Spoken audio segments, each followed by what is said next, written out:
In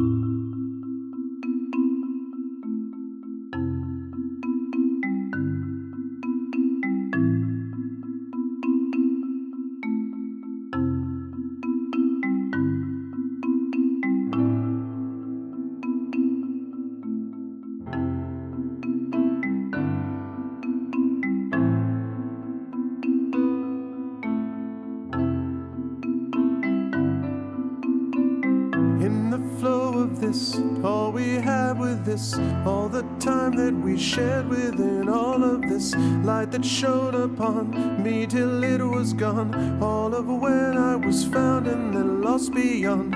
In the space between you and I had seen what was true and real and what it all would mean.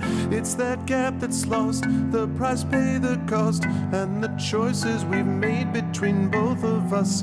All we want to find, just some peace of mind, just a space to consider our own good time.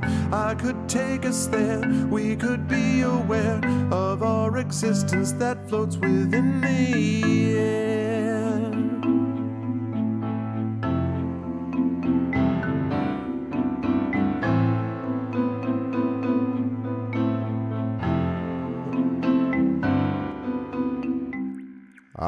You may have recognized, chat, that is not the usual theme.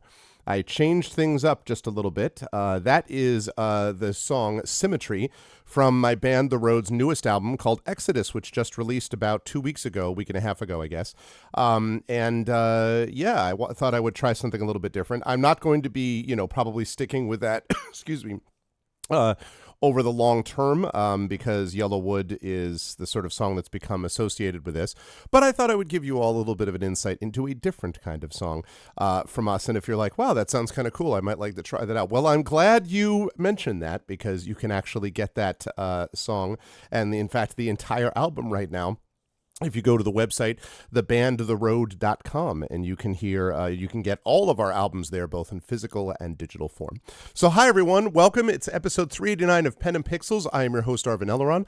This is the show that focuses on story and narrative every Tuesday from usually running from 4 to 7 p.m. Eastern. But when we have Shire Adventures on my own channel, then I move it up and I do GOG first, and I do have Shire Adventures today. I was supposed to be doing this actually last week, but it was a week ago last night that I started to feel not so hot, and I have been dealing with a cold over the last week that has been not so fun. It leveled 4 out of the 5 members of my household, in fact, and it was courtesy of my son, who is the vector of all disease in this household, my 7-year-old. But he is now feeling much better, and he actually got better first, and then my wife, and I am sort of third in the line, and then my mother-in-law, so we're getting there. But I'm feeling much better. I still have a sore throat, but otherwise, and a little bit of a cough, which you'll hear on occasion. But otherwise, my voice is feeling much better, and I don't have any congestion or fever or any of that kind of stuff. But literally, when Tuesday rolled around, I was just kind of like, I can't. If I try to stream now, it's going to be a miserable experience. And so I had to cancel, and I mostly just slept through my first 2 streams, both on this channel and my own channel last week. So my apologies that I was not here, but I'm back, and we are going to finish the Bookwalker Thief of Tales today, folks. I'm excited for that. And then I'll be over on my channel later today, as I said, at 4 p.m. Eastern for Shire Adventures. In case you want to see some tabletop Hobbit shenanigans, you'll be able to see it over there. A couple of notes first before we get started today. If you haven't done so already, please follow us here on GogCom's Twitch channel. That is always a good thing to do, and it supports, obviously, the channel as we continue to demonstrate the quality of the channel and the streamers that we have on here. Secondly, please consider subscribing to the channel. You can get those custom DRM-free emotes to use everywhere across Twitch, and that also supports all the streamers here, so that is also much appreciated. And if you haven't already done so, please consider clicking through and checking out our individual subsystems, or individual channels, because we have our own subsystems and Patreons and stuff like that you can find over there as well. With that said, let me turn on that and say hi to everyone. Hi all. I hope everyone is doing well. As I say, I am feeling better today. Again, my apologies that I was not able to put it all together last week, but I just was not in a state to be able to do so. And so I am now, as I say, feeling considerably better. Not all the way back, and you will hear an occasional raggedness of the throat and or coughing and stuff like that today as we go through, but much better than I was a week ago. So I am almost all the way back. And it's time for us to finish up the Bookwalker Thief of Tales, folks, as we move into September and what is going to be a very busy fall, both for me personally and on my channel, and also very busy for us here on GogComm's Twitch channel. We have a lot of sales coming up. We have a lot of other information and new games coming out that are going to be very cool. And as far as I'm concerned, I'm going to be doing this. My plan on the video game side, we're still, of course, doing our Talisman Adventures and Ghosts of Saltmarsh stuff, and we will be doing that throughout the course of the next few months as usual.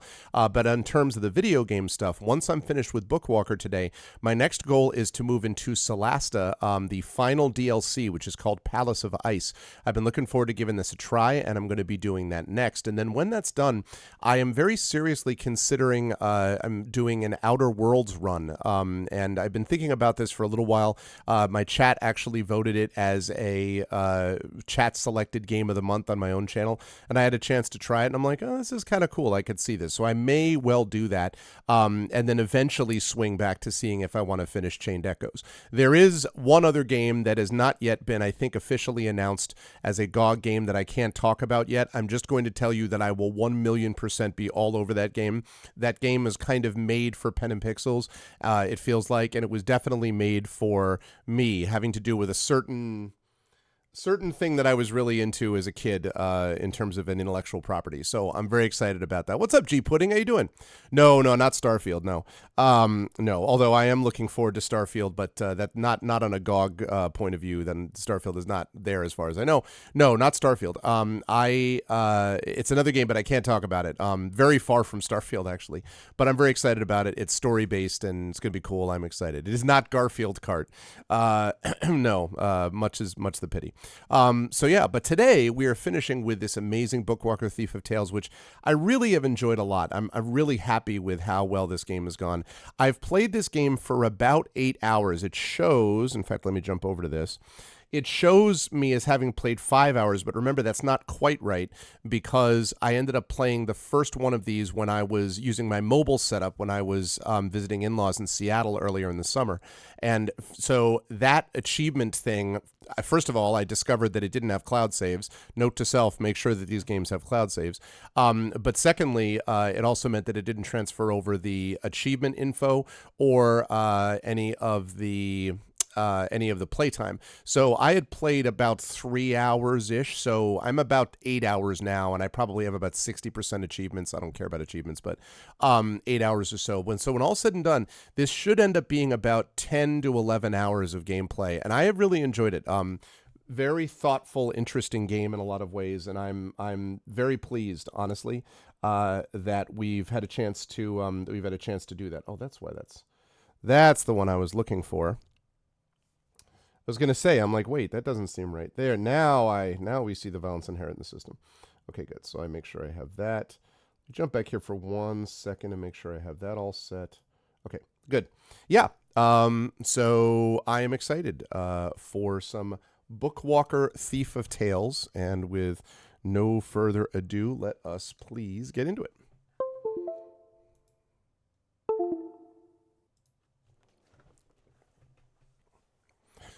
Looking forward to finishing this game, only because I'm interested to see how the story concludes.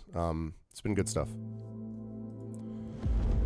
Oh, also, thanks to the generosity, the over-generosity of a certain friend and mod of mine, Dragon Spear, I'm the proud owner of an RTX 4070. And so my AMD 580, my RTX 580 did a lot of yeoman's work for me for the last 3 years on this gaming computer. But the 4070 obviously is a big step up. So I'm excited for that. I don't think it's going to make a big difference here. This was already maxed out, and it's not like my old card was having any trouble playing this game. It's not that kind of game, but who knows? Maybe we'll see like extra shadow, like complexity or something. I have no idea. Okay, and I believe we have one mission left, if I'm not mistaken. I did that already. Yeah, I did that already. So we have one mission left, and that is this one. Contractor agrees to infiltrate Heart of Sand by Samantha Mori and extract an item, the weather controller. The client agrees to pay the negotiated sum upon fulfillment of the contract. So I was expecting a significant emphasis on classism, on the difference between the lives of people in the upper district and the train-dwelling nomads. However, in writing the upper district as a sort of retirement home rather than an upper-class sector, the author avoids these themes, which I found immensely disappointing. Hey, what's up, Echo? Actually, today I ended up playing from my newest album, Symmetry, from Exodus, but still available on Bandcamp and via my website. Thebandtheroad.com is what you want to look at for that, too. All right, we're going into the Heart of Sand. Let's do it.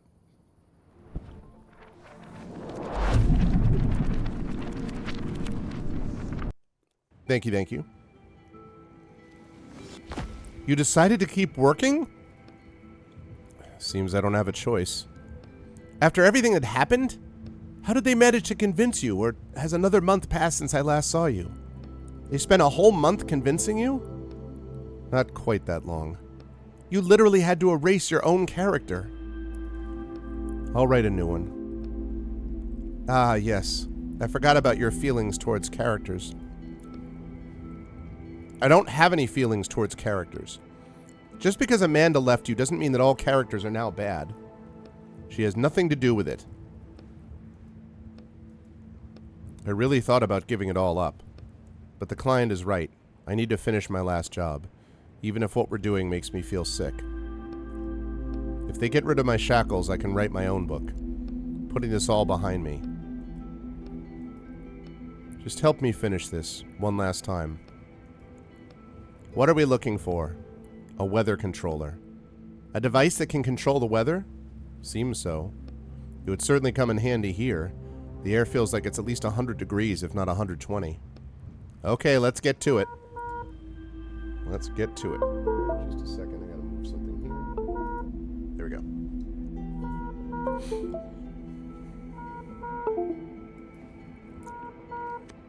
I'll take this train key. Tag in the code says Pete Jenkins. A small light is blinking on the radio panel next to a worn-out accept call button. Old equipment covered in sand. You see a steel plate with the number 42 on it next to the speaker. Okay, well, that's the answer, so, you know. You hear static over the radio. Lindiff Jr. speaking. I'm taking over for the senior meteorologist. Too soon, unfortunately. The voice... Oh, you very young man. Belongs to a very young man, but sounds confident as though he's been giving commands over the radio his whole life. Okay, whoops. Is anyone between lines 10 and 40? Is that us? Who knows? Is that us? I think we're in range, maybe? You're breaking up. What's your number? 42. Got it. Pete Jenkins, correct? Not exactly. I don't think Pete will be making radio contact anytime soon. Is his body nearby? There's a skeleton in the chair. Thanks. I've noted that in the log. Must have been the dry storm last week that got him. What kind of storm did you say? Congratulations. You're the new operator of 42. So I'm obliged to inform you that there's a death storm forecast between lines 10 and 40, so you should head towards town. You can take shelter here. A death storm? You may not be able to see it from your position yet, but it's showing up on my instruments already. What'll happen if we get caught in it? You're not from around here? Are there no storms in your zone? You could say that. I'm not from around here. If you get caught in a death storm, you die. Okay, logical. What other kinds of storms are there? Death storms are quite rare in your area. You're more likely to see a fear storm or madness storm there. Oh, this place is great. Great. But there are joy storms too, although they most often happen in town. Alright, I'll try and get the train moving. Good luck!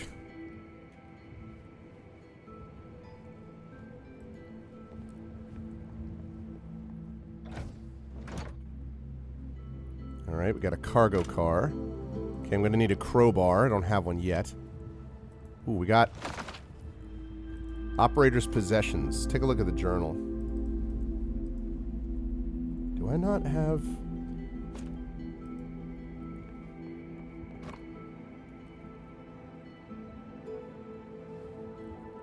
Right, crowbar, lockpick, pliers. Probably will need a crowbar and lockpick at least. Man, can I not? I can't read it. That's unfortunate. At least you found our workbook. Well, well.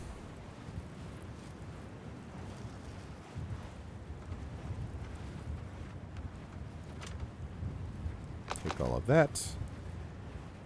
Door's where I came in from. Where are you going? Let's figure out what's wrong with the train first. I mean, what's wrong with the train? Alright, let's take a look at the oil tank. Oh, no! What do you see? There's an oil bug inside. It ate everything. An oil bug? So the skitters around inside the tank. Ew. Can we skip the bugs? Is there no way we can get to town without the train? What, are you afraid of bugs? Hey, get out of the bank. Nah, I won't want to come out. Suddenly an oil-eating bug jumps out of the tank. Grab the bug. The bug's 3 sets of legs scrabble at your hands. It's clearly displeased. Ew, drop it. I might need it. You put the bug in the most secure pocket of your jacket. You doubt you'll actually need it, but you're enjoying Roderick's reaction. I bet I'm going to need an oil bug. Tank is empty of both oil and bugs. Add oil from the canister. Tank is small and the canister fills it almost to the brim. It's definitely enough to get you to town. Alright. Let's get rolling then.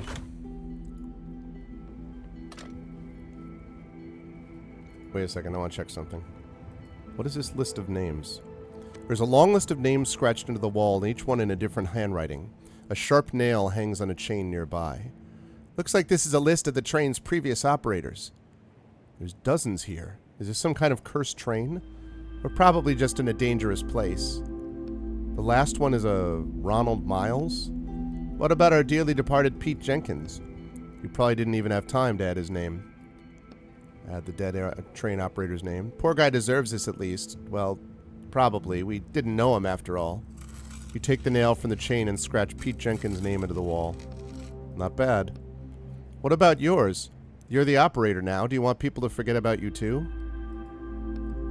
Signing my name in someone else's book doesn't sound like the best idea. You say so. I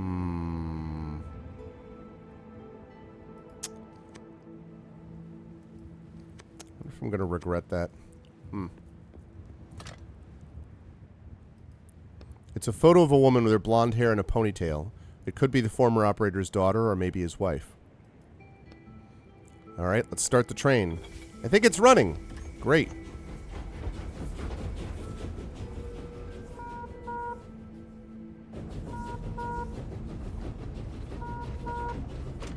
The death storm's approaching. Hurry! Anyone out past 10 miles? Train 42, what's the problem? You're barely moving. He's right. We got the train started, but it's barely moving. We'll figure it out. You're looking at the fuel panel. All indicators seem normal except one. Cylinder 3 pressure? There's a greasy note on the other side. Whoever gets this train next, I hope it's not you, Pete, you moron. The pressure in cylinder 3 has some stability issues. Sorry about that. Actually, no, I'm not going to apologize. By the time you're reading this, I won't care anymore.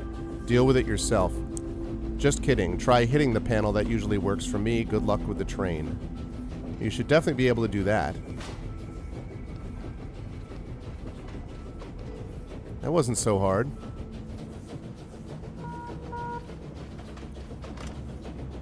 Great work, 42. I can see you're picking up speed. The weather's been all sorts of crazy lately, even here in town. Yesterday, a sorrow storm almost slammed us, and we haven't had one of those in 100 years. The storms usually miss the town? Of course! Only the joy storms make it here. The rest usually pass us by. Like someone's controlling them, right?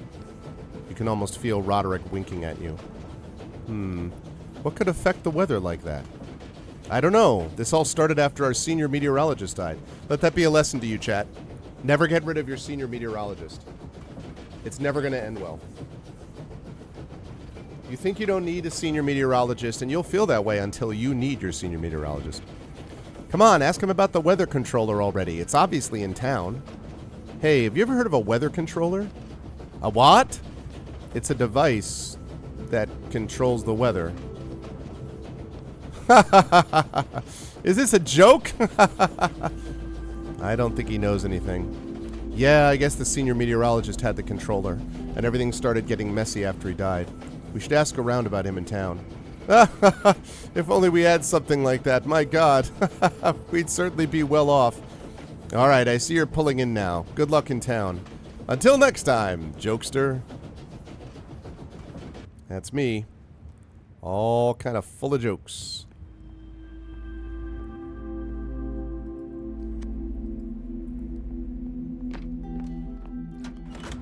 All right, here we are in town. Hey, it's the gate guard. What's up, gate guard? The guard is trying unsuccessfully to open the door of the train. He notices you. Hi there. This guy here's causing a little traffic jam at the gate. Poor man got caught in a fear storm on his way here. I'm not getting anywhere with him, but I have to make sure everyone's in town before the storm comes. I'll try and talk to him. Go ahead and try, but be gentle. It's not the poor guy's fault what happened. We'll see. Hey, friend, you there? Yes? Calm down now. I'm from Train 42. Jenkins? Is that you? I'm his friend. He didn't have any friends. I'm his son. Stop lying. You killed him. I know the truth. What have you done with Jenkins? Damn it. I don't think there's a peaceful way out of this situation. You lean your whole body into the door. You hear the mechanisms inside start grinding against each other. Just a little more. Come on, push. Clunk. I think the lock's open. Door easily slides to the side. A thin man is sitting in the corner of the locomotive, arms covering his head. Hey, friend. The man lifts his head. When he sees your face, his eyes start widening slowly. Aw, damn. Has there ever been a single time when your appearance actually helped us in a situation? The man's eyes are still widening. Or does it always just create more problems for us? Let me think. Man's eyes are as wide as they can go. Now his mouth begins to open. No, it hasn't helped, not even once. I already told you it's a disguise. The man lets out a piercing shriek and runs out of the train. You see him head into the desert right towards the storm. Well, you definitely solved the problem, in a way. Can't say you got the result I wanted. Sorry. Well then, I'll move his train along and then yours after. In the meantime, go up to customs and get your paperwork straight. Alright, well, that didn't work exactly the way I planned.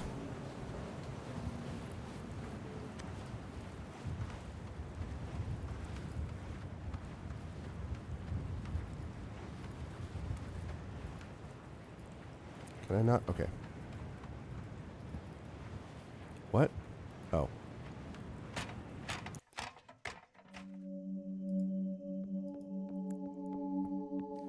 The inspector is sitting in the cold, dark office. He looks up at you and in a bored voice says, Train number 42.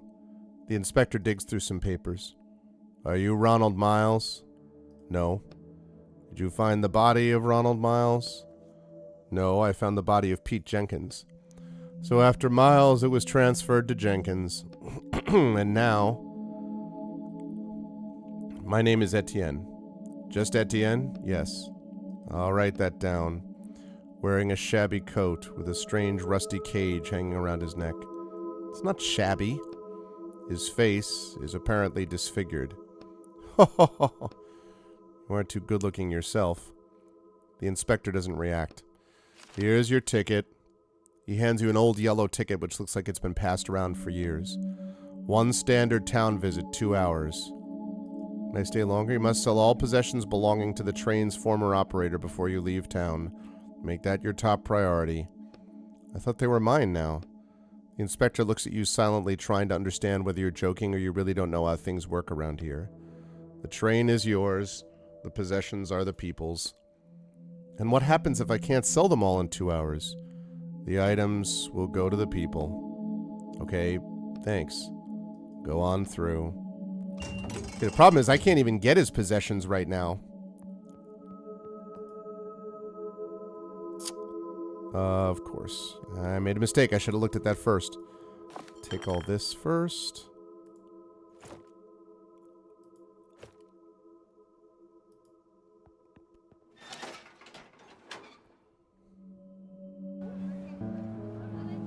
Town, train district. A young woman is talking to one of the travelers who passes her a strange, half-empty bag.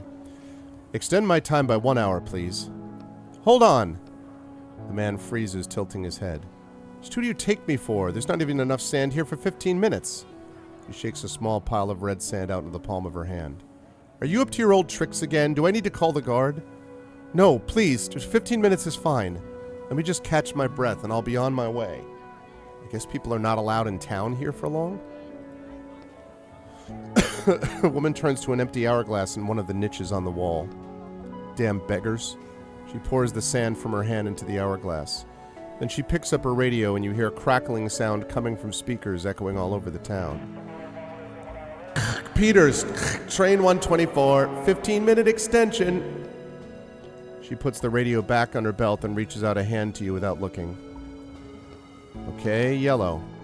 She takes out a new hourglass and pours in enough red sand to reach the second mark on the side. Then she puts it in one of the empty niches on the wall. 2 hours starting now. Good luck in town. Thanks. See you.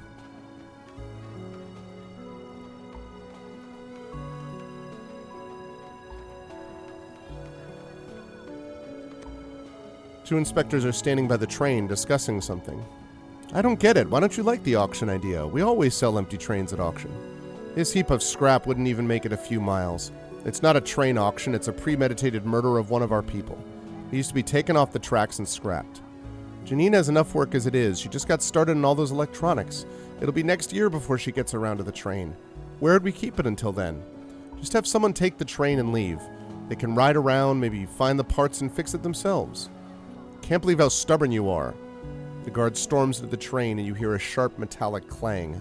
Then the man comes back with something in his hand. You see this? Fine. This is the damn brake handle. Should it be here in my hand or should it be holding the train in place? Let me at least go through his stuff myself. The inspector suddenly notices you and scowls. The hell are you doing here? Nothing, just passing by, then keep going. He hesitates for a moment, then reaches into his pocket and takes out a bag of sand. And forget everything you heard.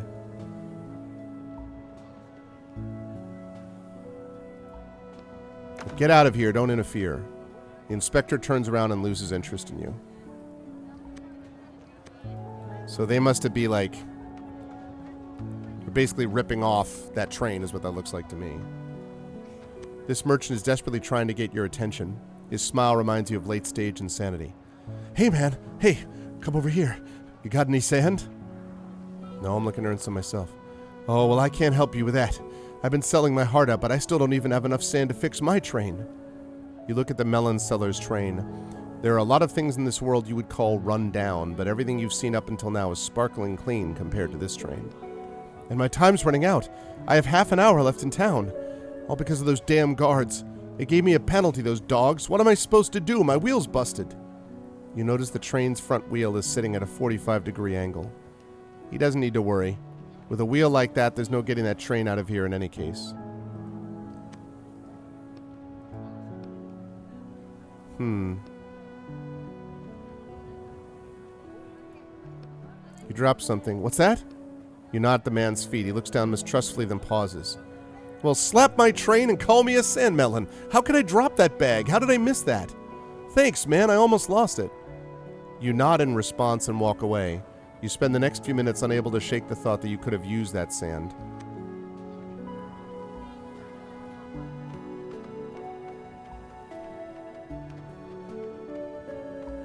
A middle-aged woman is resting on the stoop of her train. A basin of laundry, children's clothes, sits at her feet. She stares at your train for a moment. She sighs, then leans against the train door, which buckles slightly under her weight. So you're from train 42, huh? Did you know the previous operator? Jenkins? Yeah. He was my husband. She gets up heavily and starts hanging the laundry as if nothing had happened. I'm sorry. Your hands clean? Pass me the clothes. She nods at the basin and the diapers inside. Her nod sends ash flying from her cigarette onto a pair of men's pants hanging on the line. You take off your dusty gloves and pick up a pair of white children's pants. You glance at your hands for a moment. This is the first time in a long time that they've looked human. All that's left are the thin scars striping across your palms. They probably won't ever fade. The woman takes the pants from you. You pile a few socks in the basin together and give them to the woman, but the woman doesn't turn around to take them from you. She stands with her back to you, not speaking. I really am sorry. When I found him, there was already nothing I could do. She nods weakly a few times. Turning halfway around, she passes you a cigarette. She already has a fresh one in her mouth and lit.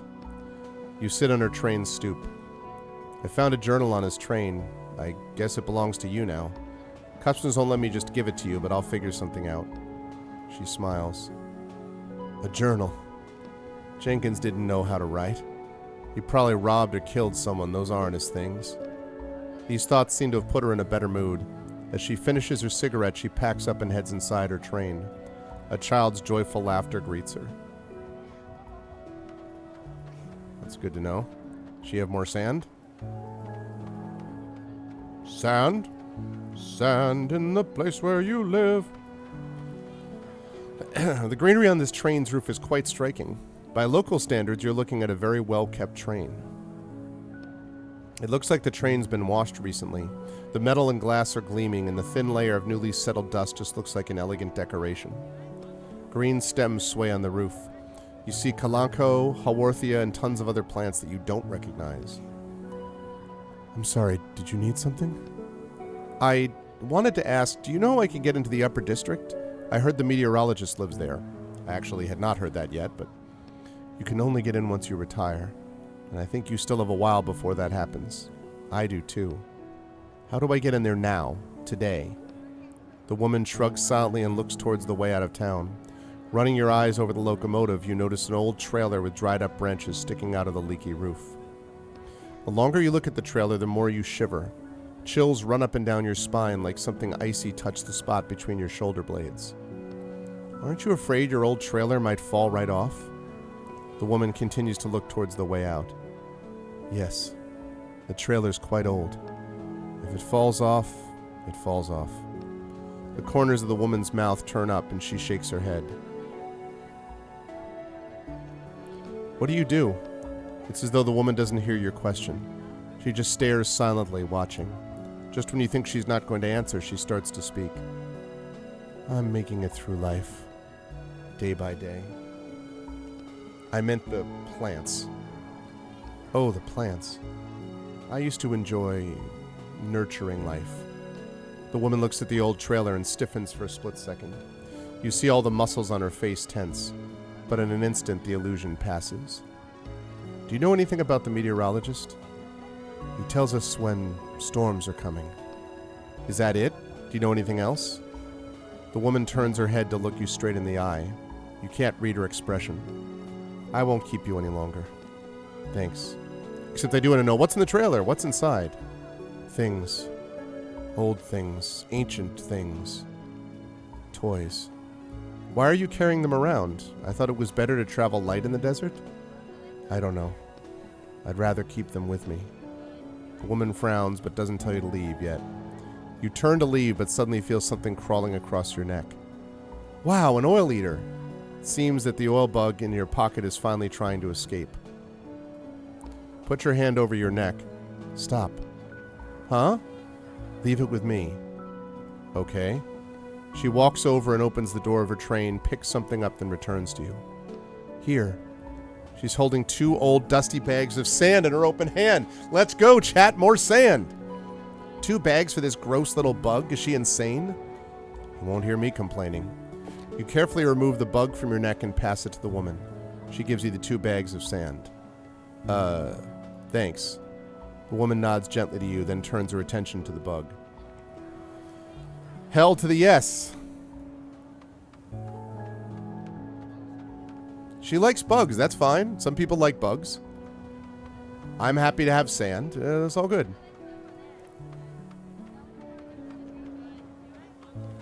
Get out of here, outsider. We don't serve your kind in here. You'll have to wait outside.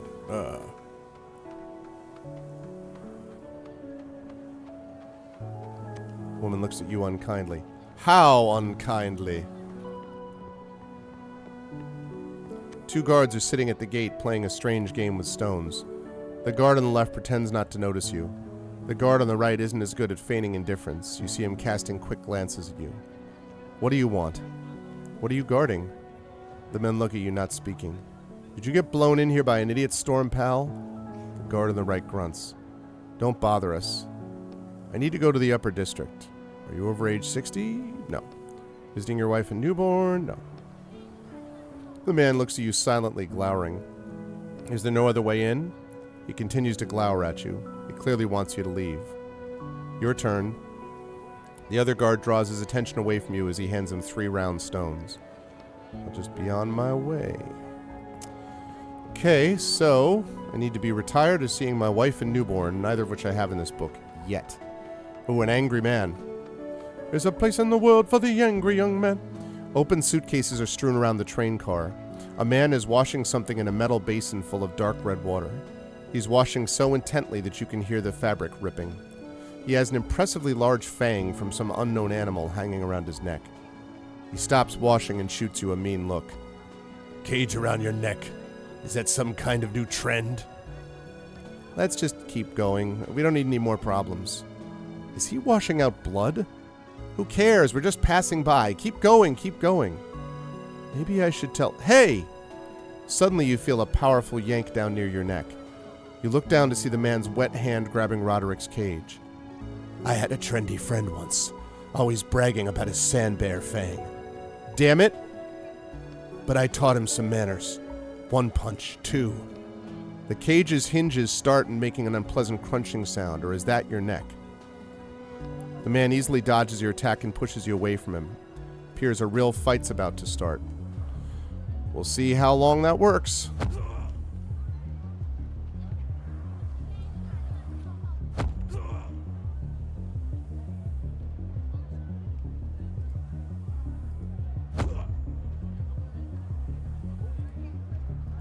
Strong hit this, jackass. Don't take my Roderick.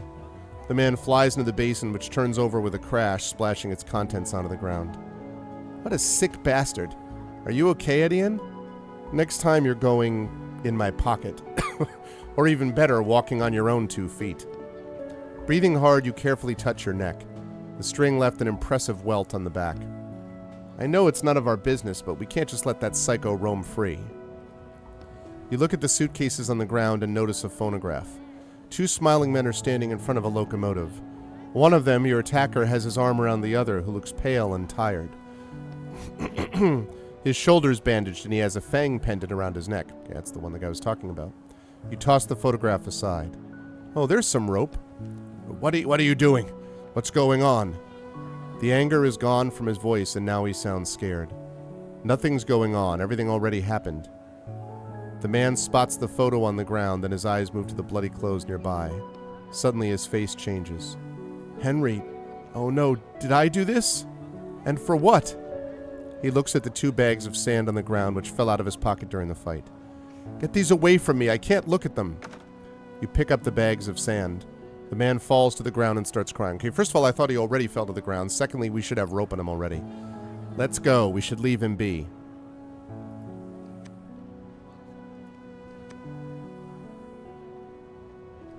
Do not like the situation with my ink. I'll have to improve that scenario. Ah, the bookseller. The sound that reaches your ears seems impossible in this desert world. Rustling pages. Hundreds of pages. The table next to the woman's train is full of books with well-worn covers. Each one looks like it was taken out of an antique bookshelf. Hello! Hi. Are you new to these parts? I've never seen you before. Her attentive but slightly unfocused gaze slides over you. Your paper face doesn't seem to bother her. Yeah, I'm new. Do you know everyone here? No, of course not. It's just that generally the same people bring their trains to the same station every time. Were you looking to choose a book? I have something that might interest you. The bookseller tries to look uninterested, but you see her fingers trembling as you hand her Jenkins' journal. Notes? Interesting. Yes, very interesting. Are these someone's memoirs? Wow, this is an absolute treasure trove. Have you read it? I thought it was just the old train driver's journal. Let me read some of it to you. Don't bother, I just want to sell it. I'll buy it. How much do you want for it? You look appraisingly at the bookseller. She's definitely hooked. Time to collect some sand for your work. 5. Oof, I'd be glad to give you 5 bags of sand, but then I'd have to leave town right now, and I still have so many books to sell. Would you lower your price? Ah, damn. 2 bags. Well, I wasn't planning on spending so much, of course, but that's a fair price. Bookseller disappears into her train, then returns with 2 bags of sand. Okay, I have 2 bags from her. I got 2 bags of sand from the garden lady, and I got 2 bags of sand from guy who was ticked off. So that's 6 bags of sand, and then there was 1 bag of sand that I let that guy keep, which I hope I'm not going to need. Bookseller disappears in her train, returns with 2 bags of sand. They have yellow letters in a language you don't know embroidered on them. This is for good luck. Yeah, thanks. You should have found out what was in that journal. It might have helped us understand this world better. I thought you could help me with that? Haven't heard much useful advice from you recently, by the way. Woman licks her fingertip and flips through the journal. Okay. I have 7 bags of red sand. Okay.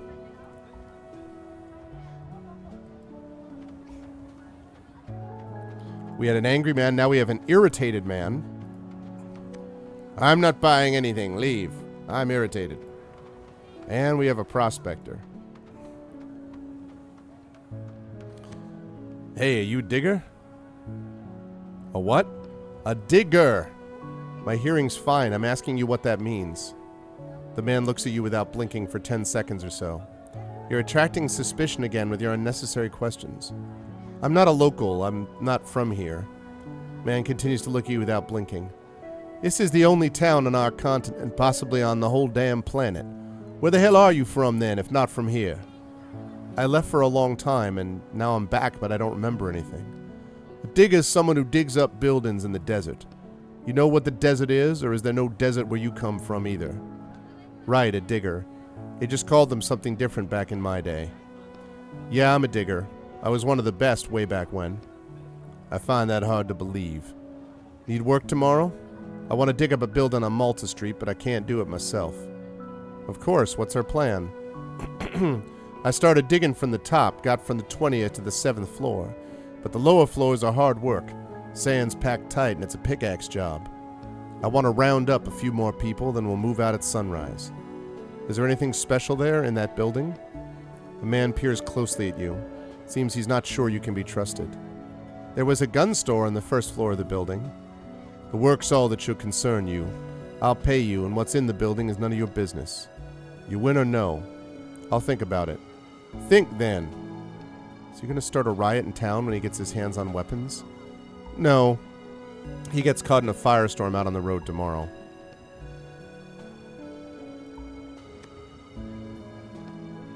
Not going to do any of that until I get a pickaxe, actually. Which I do not have yet. Are those TVs? Okay.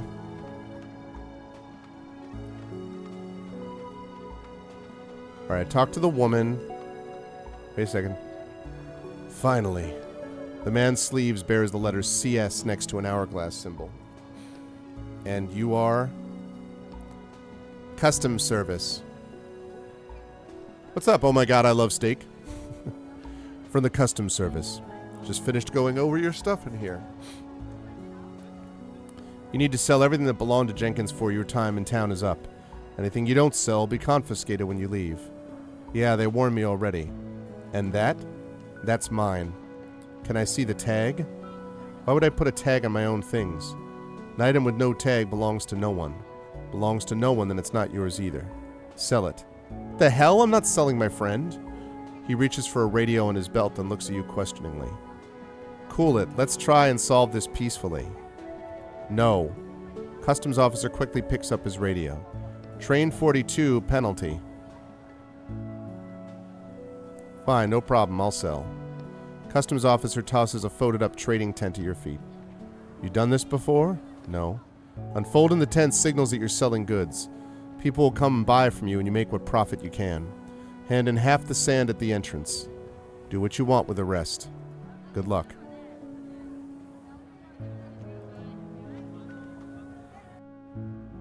Right, this is mine, right?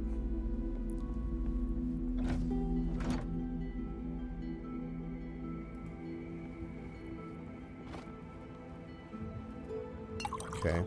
I need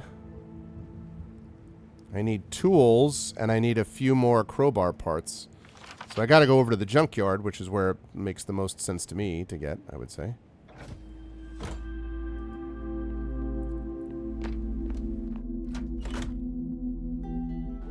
Alright. Surly woman. Oh, people are really delightful here. Silently waves me away. What about the animated old man? Alright. No, get out of here! What do you mean? You were calling me over. So, go on, get! Up close I can see you only have 30 minutes worth of sand. The old man waves his fist angrily. He doesn't look particularly dangerous, but he probably knows a few dirty tricks. Hey, how about we do this some other time? Fine. Man, okay. So... door to the junkyard.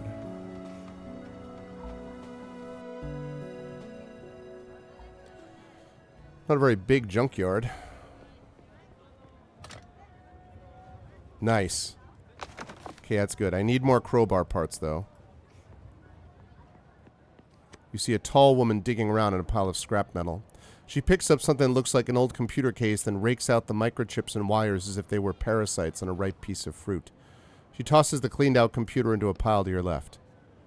Did you want something? And she picks up a new one, not paying any particular attention to you.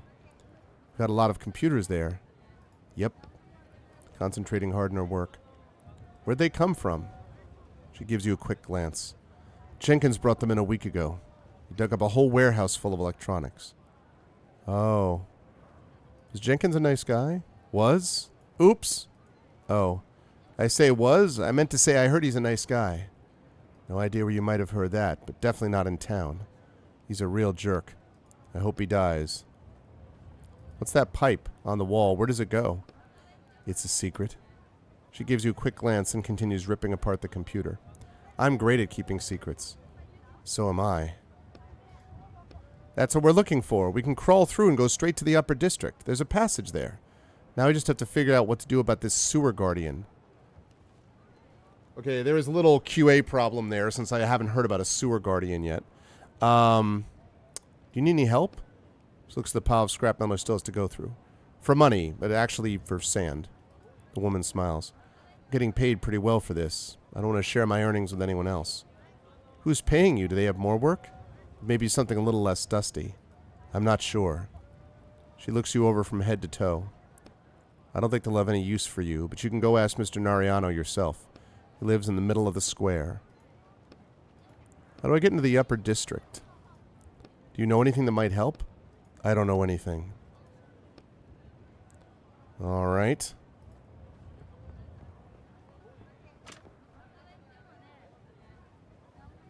All right, I got some crowbar parts. I really need to get some more of those is what I need to do.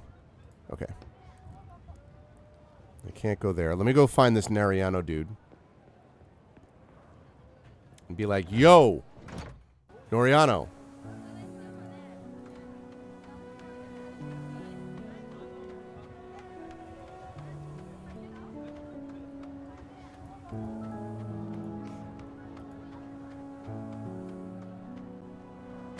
Oh, shoot. That's not what I meant to do.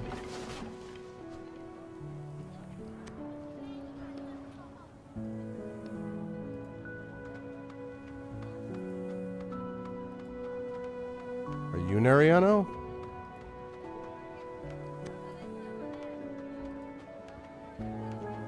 Ooh, crate. Don't have pliers, damn it.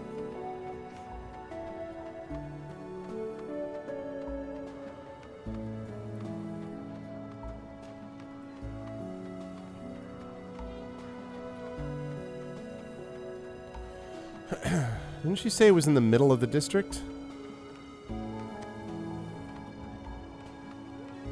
Flashy train. Oh, I didn't go in there yet. Maybe that's the one I haven't seen yet. I love that clock tower. Is this where he lives? Mr. What was his name? Nariano. Hey, Mr. Nariano, come out! A middle-aged man appears on the doorstep. He looks a little too clean for these surroundings and is holding a glass of something orange.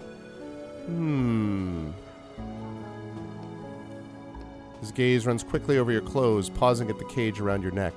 He doesn't pay any attention to your face at all. The stranger leans against the door, finished his assessment of you. Judging by the expression on his face, you got roughly a 4 out of 10. Trying to find a way into the upper district. This guy looks like Billy D. Williams right here. Aren't we all? I don't plan on living there, just have to take care of one thing, that's it. One thing.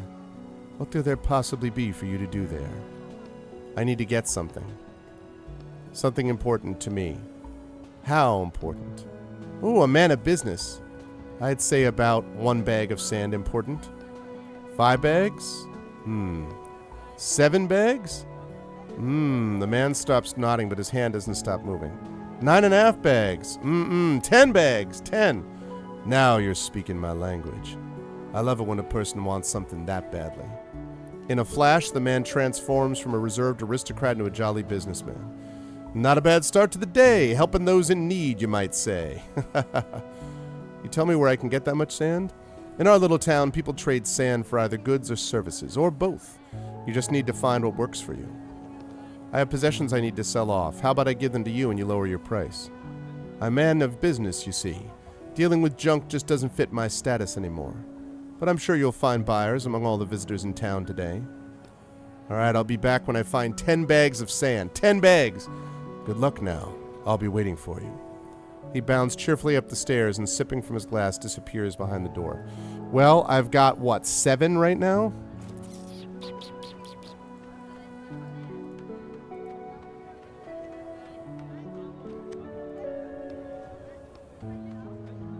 You brush sand off the tent, note passersby starting to look over more frequently. What do we have to sell?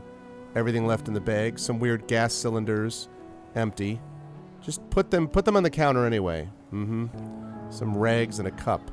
I doubt I'll even get 1 bag of sand for this stuff. Oh, something else. Some kind of map. Hey, I bet we could do something with that. You notice a customer approaching. Listen carefully and remember this. The man's quite clean cut, probably from the upper district. Are you listening? Say that this map leads to something important, to treasure or whatever. What are you selling? Say anything, just push the map. I have something special. Some might even call it a real treasure. The old man doesn't react. He probably hears that same story every day. I hope you don't mean these helium cylinders. They're empty, by the way. Continue. What more can I say? 10 bags of sand and the map is yours. I can't just pour out 10 bags for a map that leads who knows where. Leads to treasure. Which treasure exactly? You tap on Roderick's cage.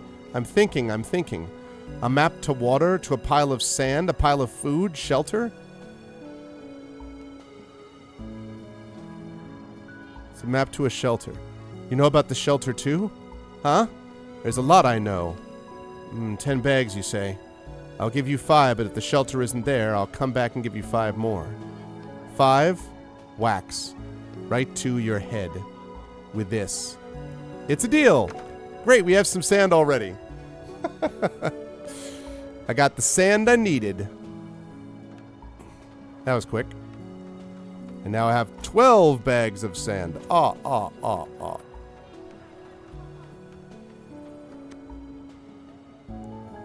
Here's your 10 bags. My dear friend! Wonderful, wonderful.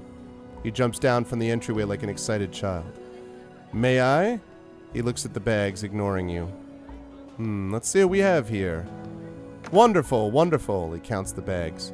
He counts out 2, which he hands back to you. Give these to Janine, the woman who does salvage work at the scrap heap. Tell her Mr. Nariano sent you. He scoops up the remaining bags and starts to head back into his home. Hold on, so it only costs 2 bags to get into the upper district and you're just keeping the rest for yourself just because you know this Janine?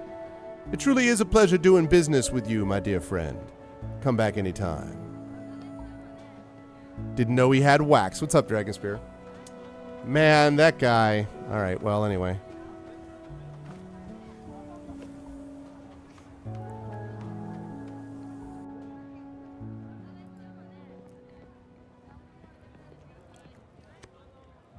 Woman has cleaned out at least 10 more computers since you were last here. The parts are lying next to her in neat piles.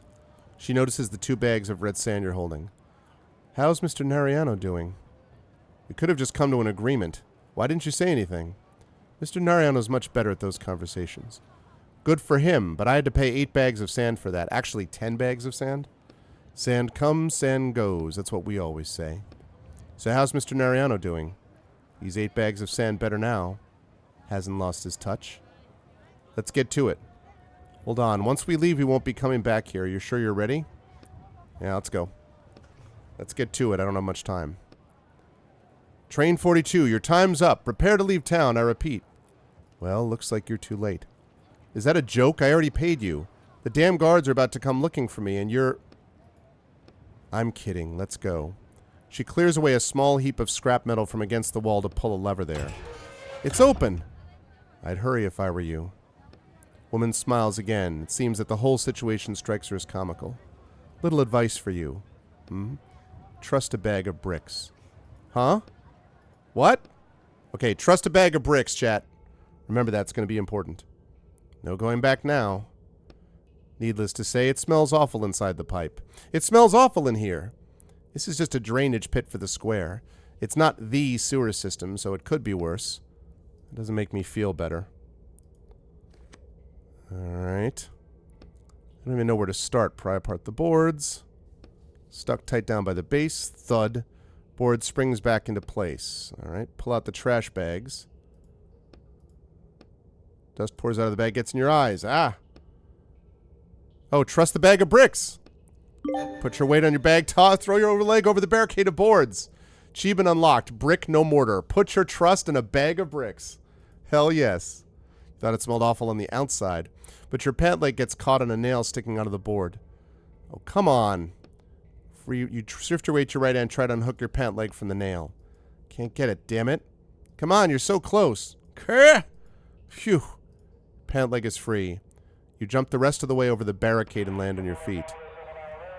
Kss. Final warning. Eddie N, operator of Train 42, your time is up. Leave town immediately or your train will be confiscated. You were right. There's definitely no going back. Another barricade. Barricade number 2. Your path is blocked by another pile of wreckage. This one has tons of broken glass scattered around it. I'd be more careful here. Pick up a nearby bucket and start tossing the shards of glass into it. Another shard goes in the bucket. And another one shard. And another shard goes. Another shard in the bucket. Doonch, doo-doo-doo-dooch. Another shard in the bucket. Ba-da-doo. Bow, bow. Psh. Another shard in the bucket. And another. Can't you go any faster? It'll be nighttime soon. Your hand twitches and a small shard of glass embeds itself in your finger. Sorry, I thought you were done already. You straighten up. It looks like you are, in fact, done. Now you can try and jump over the obstacle. You get a running start. You begin to pick up speed. You keep running. Why aren't you jumping? I don't know. Ah! Too late. Bang. Damn. Are you alive? You broke down the whole barricade with your body. I felt it. That was all part of my plan. Are you in Once Piece? I'm in part of One Piece, the new anime. I'm not sure. Damn. I think my shoulder is... Well, I could have seen that coming. Time to eat some bread.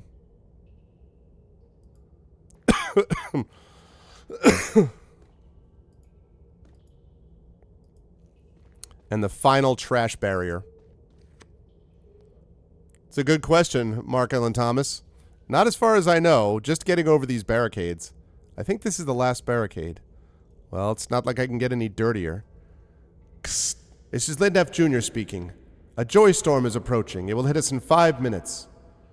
A joy storm? You could certainly use one of those. Exactly. After this junkyard, even an ordinary storm would make me happy. The pile in front of you doesn't look particularly big. It's a bunch of junk. I feel like you could probably just step over it. He's right. Step over the pile. You carefully lift one leg over the pile and quickly find yourself on the other side. That was as easy. Kst.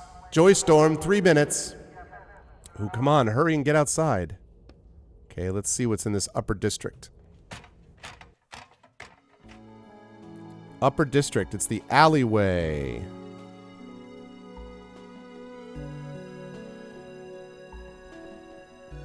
Door's locked.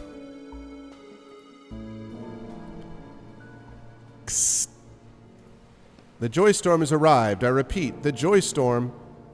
Dad, is that you? You hear the sound of sand pouring out. It's getting closer. Soon it envelops your whole consciousness. You're suddenly overtaken by such a strong emotion that you involuntarily lean forward. It's like you're drowning in a calm, relaxing sea. Peace and quiet. You turn your head to the left and see your sister standing behind you. You're happy. She's not in danger anymore. You turn to the right and see your brothers. They're sitting next to you. All 10 brothers and you. 10 brothers? They're wearing strangely colored armor. You look down and see that you have the same armor on. You touch the armor. A piece flakes off, burning your hand. The image starts to fade. The vision passes, and in its place you're filled with an unbelievably nostalgic sense of longing. Etienne? It's evening already? How long was I out? Pretty long time. Long enough that I started to worry about you. Damn it, we need to hurry. So how was it? Strange. Like I was home. I'd do that again. Yeah, but still, that's a fair number of people, though. It's locked. Judging by the smell, someone inside's making soup. What's up, tired man? This poor guy is sitting on the ground, leaning against a wall. An idiotic grin is lighting up his face. Hey, you okay, friend? Marie. You're such a good girl, Marie. Looks like he's still caught in the joy storm. 2 minutes pass. 3. 5. Finally, the man opens his eyes. Oh, you need something, man? Thanks for not interrupting me. I really got caught up in that one. Hold on. Why did your visions last so long when mine ended 10 minutes ago? Is this your first joy storm, man? Yeah, kind of. Here's some advice. Try not to move or look around too much. Concentrate on one thing and don't use up all your strength at once. That helps the visions last longer. Okay, got it. So what was it you wanted? I'm looking for the meteorologist house. Looking for the sail, huh? Head straight south to the square and you should see the sail tent. I wouldn't count on much there if I were you. Okay, thanks.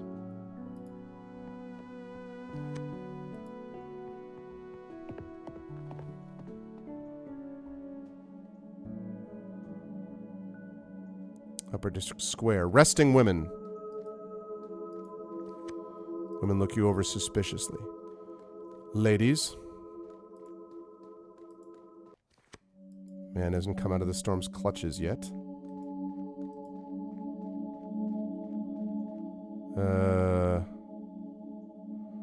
Oh, the meteorologist, right. Meteorologist's wife. Obviously, I'm going to need to talk to her. You see devices lined up on a dusty counter. Are you out of your mind with prices like that, you old hag? A tired-looking woman is behind the counter, and you see the slightest flame of hope flare up in her eyes when she sees you. Another one. If you're just here to look with no money, then get lost. Counter's still surprisingly full, considering the meteorologist died a whole 3 days ago. Counter is covered in devices of all different sizes and complexities. Which one controls the weather? I don't know. The text says it's a device covered in switches and dials. They're all covered in switches and dials. How about we look at the most worn-out ones that look like they've been used every day? There are 2 that fit that description on the left and right. Let's go left. How much for this device? 100 bags of sand. Jeez. Well, I have, in my entire life of being in this world, had 12 bags of sand, so only 88 bags clear. How much? My price is firm. My husband didn't make all of these devices or whatever by hand just for them to be given out for free. I paid 10 bags of sand as a bribe just to get in here, and for that I had to crawl through the sewer. A bribe? And you want 100 bags for some piece of junk? Just grab it and jump out of the book. We'll figure it out later. Where are you seeing junk here, you jerk? Get lost. I'm calling the guards. Just grab the devices, damn it, Etienne. Do it. You're the one who deserves to be arrested. 100 bags. You're insane. That's what I said. She's insane. Hands up. Oh, God damn it. That didn't work well. That's him. He tried to steal my husband's possessions. Arrest him. I was just looking. Don't worry, miss. We'll handle this.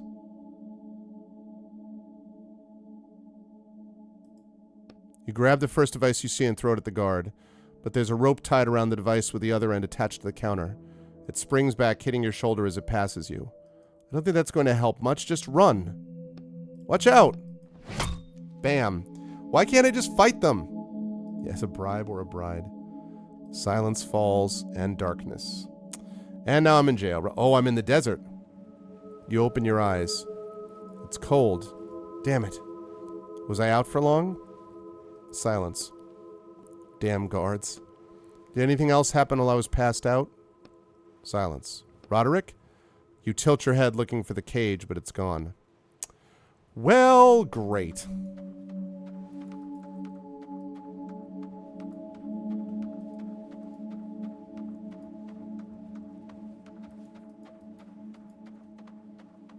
I think I should wander into the desert. I'd be better off trying to get back to the town. It's to the east. Yeah.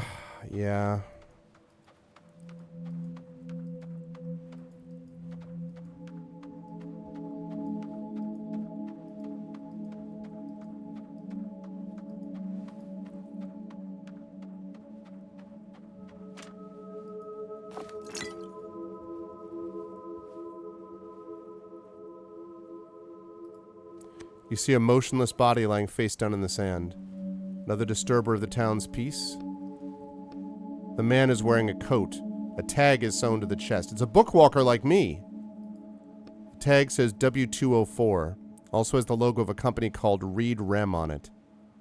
Was he serving time too? What else would he be doing here? Nothing in the right one. In his left pocket you find some cash and some old faded checks. One of them is for phone service.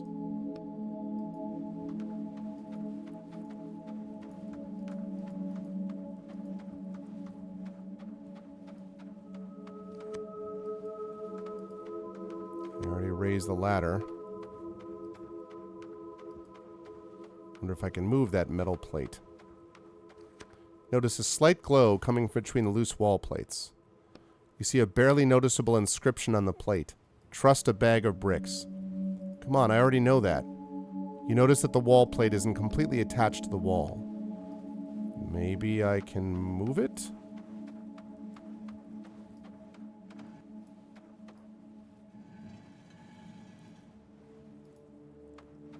Back into the sewers. Could use a workbench.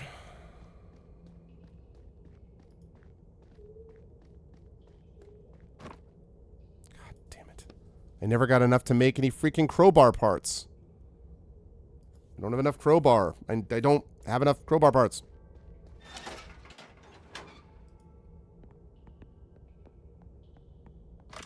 Are you freaking kidding me? This is so irritating. I need a crowbar. It's like the third thing I've found that needs one. On you stupid Uncle Metal, I almost made it. I'll open up. Ah!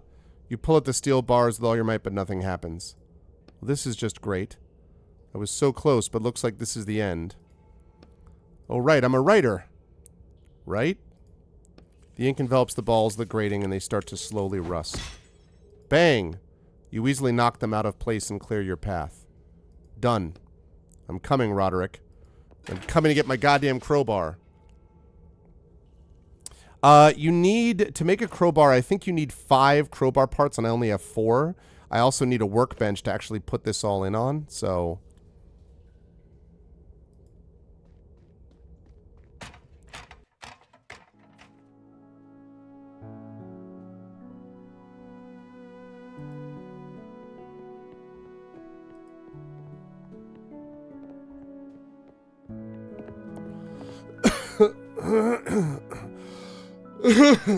Excuse me.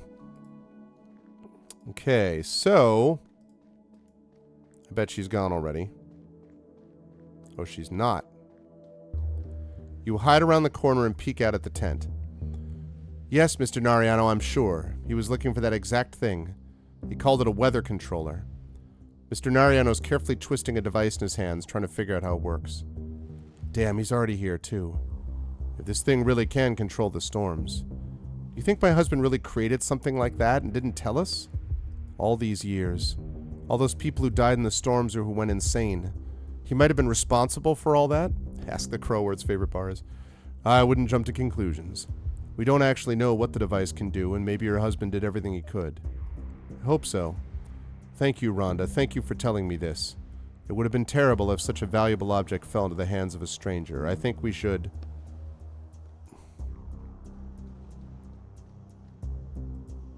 Your hit shatters the radio on the pole. The woman runs into a house. Give me that. Can it really control the weather? And what if it could? Then I can't just give you the controller. This thing could decide the fate of the whole town. I'm sorry. You notice a familiar object around his neck. Hold on, that's mine! When the hell did you manage to steal it? You sharply yank the cage off his neck and stuff it in your pocket.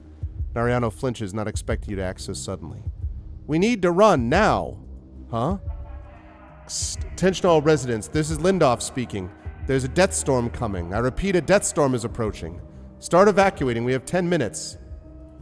Did you push something? No, I didn't touch it. We need to stop the storm, give it to me now. Not a chance. Tell me how to work it and I'll stop the storm. I don't actually know, but I can try and figure it out. I'm looking for the instructions. What use are you? You're just going to let people's lives depend on your attempt to try and figure it out? Let me at least look at the display. I can see what it means. Death storm, 7 minutes. How fast does time move in this freaking world? Good God. Anyone with an empty train, take on Upper District residents. Train 12 is causing a jam up at the exit. The wheel fell off. Get that car off the tracks. It's blocking the way. I'm going to go see Lindorf. He and I will figure this out ourselves. Get out of my way. Nariano walks slowly past you. You try to grab him, but at the corner of your eye, you see an object flying right at you.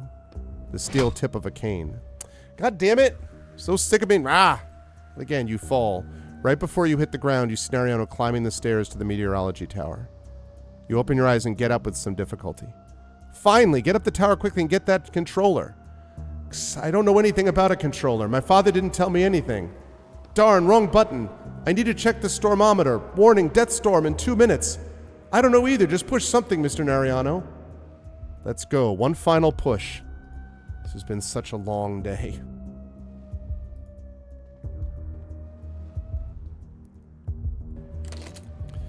Nariano is arguing with a young man, the controller in their hands.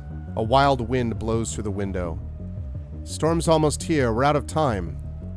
Before Nariano can react, you punch him in the jaw. Can't have you interfering. The young man watches in silence, slowly pressing himself against the wall. You take the controller out of Mr. Nariano's unconscious body. You had your chance to stop the storm. Now it's my turn. The young man presses himself against a panel of instruments. Red lights are flashing all over it. 30 seconds. Dozens of buttons and switches, and not a single one is labeled. What an egotistic asshole. The look the young man shoots you is filled with 10% understanding and 90% fear of dying in a death storm. Big mood, man. 3 big switches above the display. Start with those and I'll check the text, but there's not much about it here either. 2 lights in the panel below come on. There are 2 buttons. Damn it. Second. First.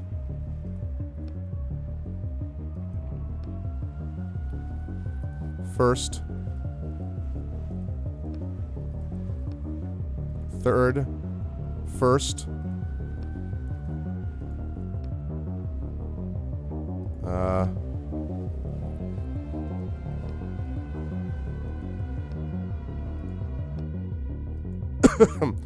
We got it.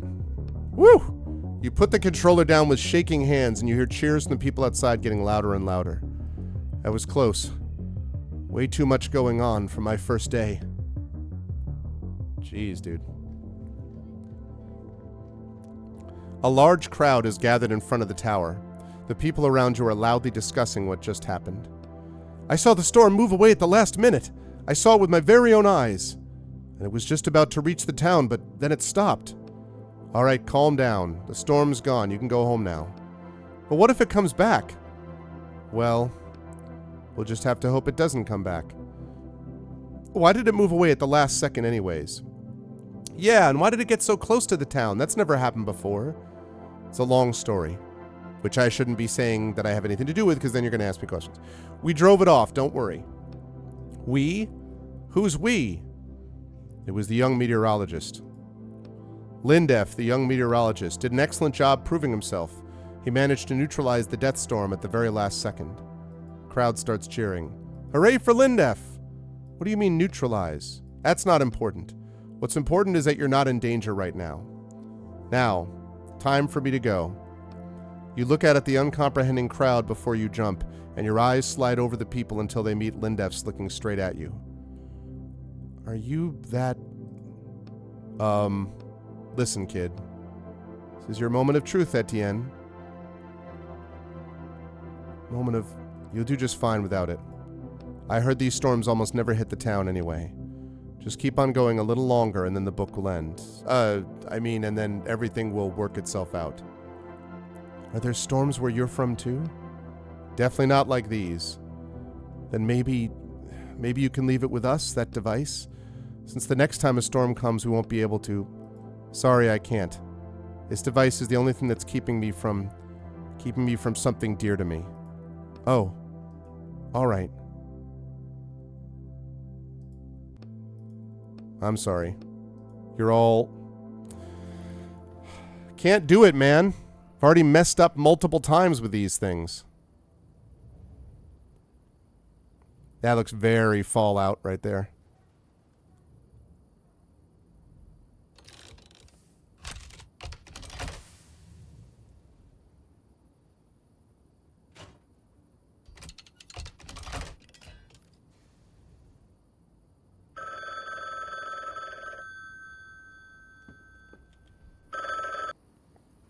Everything's ready. Excellent work, Etienne. I haven't even given the courier the briefcase yet, and you're calling. Not to worry. My shackles expert's on his way to you, and he'll pick up the order while he's there. He'll make quick work of yours, and then you'll be free, just as we agreed. All right. Thank you. Well, it was nice working with you. Yeah. I have an offer for you. Are you interested in taking on a few more jobs? We can discuss a bonus to your pay. No thanks, I'm done stealing. All right, suit yourself. See you soon, Etienne.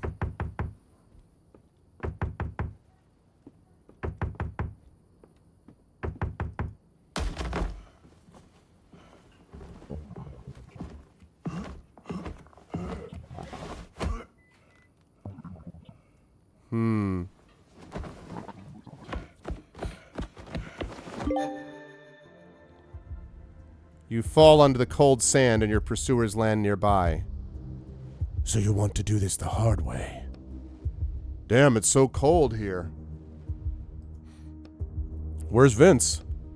He's waiting in the car just in case. Wait, Vince was on your side the whole time? I knew that already, that bastard. Deal with him quickly and I'll get the book ready so we can get to the collector. Can you handle this? Hey, anybody want to help me? I just saved your city a minute ago, come on. Your voice echoes through the empty square. Seems like everyone's in bed asleep already. Fine.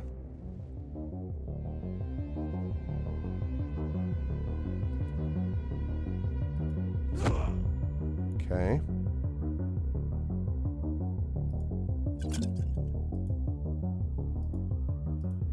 Stun.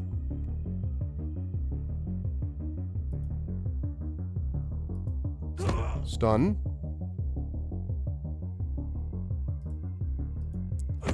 Goodbye. The power of stun. Ha. Ha. Are you okay? Relatively. What book do they want to take you into? 1 second. You pick up the book that one of the thugs dropped and look at the black cover. The name's been erased. He said something about a collector. Is that your boss? My former boss. You want to go there? I have this idea. Well, if you're sure about it. Oh, I'm going to the book to face him directly, I guess? Oh. What? Why? Everything's blurry and there's no color? You've gone too deep. We're inside a book inside a book. I can barely breathe. Me too. We need to find the collector as soon as we can, then get out of here. What's your face? Why, what's... Damn it, we need to hurry. Well, great. Notice some familiar-looking briefcases. A tag is visible on one of them. Walker, Rich A. Item X. Client, HRM and Publishing. What are those? Briefcases for stolen items. I give the collector his orders in briefcases like these. So there are objects from other books inside? Think there's something you could use in there? An old rag doll is inside the briefcase along with a set of rusty pins. Is that what I think it is? I don't know. What do you think it is? A voodoo doll? It even has pins. Can't shake the feeling that the doll might be useful. You take it out of the briefcase and carefully put the pins in your pockets. Next to the briefcases is a bag stuffed to the brim with a note attached that says to be sorted. Inside you find a folded up cloak, an opaque glass capsule, a small wand, and an old broom. Try and unfold the cloak. As soon as your hand slips inside, the cloak disappears, so does your hand. Ah! Quiet. Carefully pull your hand out. It's instantly visible again along with the cloak. Okay. What about the broom? Yeah, I don't think he was firing on all cylinders there, Shadow, is basically my feeling about that. The broom trembles in your hands. You can feel it itching to take off. Looks like it's a flying broom. Okay. Capsule, you see a yellow triangle with a biohazard symbol inside it. Not a great start. There's something written here. Fear toxin. Inhalation causes prolonged panic and hallucinations. Store in a dark location. Ooh, should we take it? And the wand, says polymorph wand, transforms the target into an Ovis Aries. Ovis Aries sounds ominous. Just don't point it at yourself. You hide the capsule and the wand in your pockets, throw the folded up cloak on your shoulder, and grab the broom. You're really kitted out. Hope I can use all this.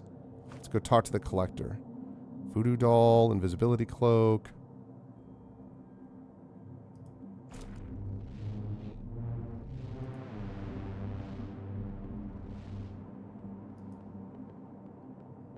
Wait. 3 walkers are standing around a table in the brightly lit room. They haven't noticed you yet. Damn, so this is where they handle the briefcases for the orders? What's the plan? You unfold the invisibility cloak and put it on over your clothes. Looks like it's working. What next? You tiptoe past the room with the walkers in it. Better to avoid any more fighting than is absolutely necessary.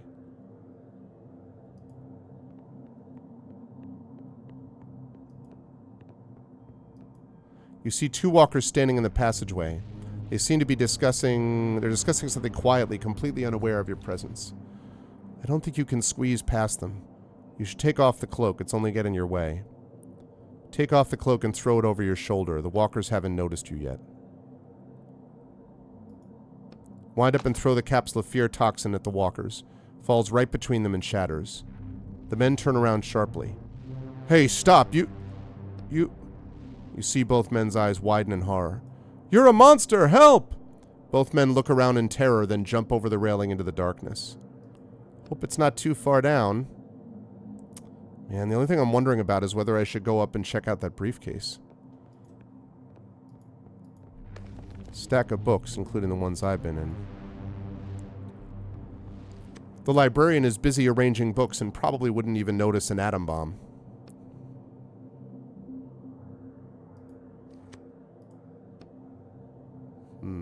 Okay.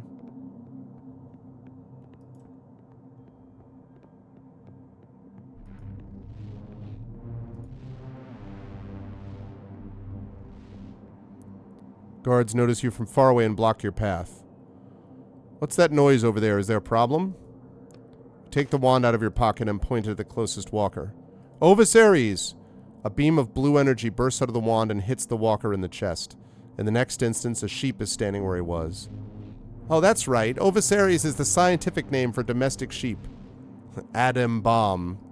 Thought it was a spell. The other walkers have already dropped into a fighting stance, ready to attack.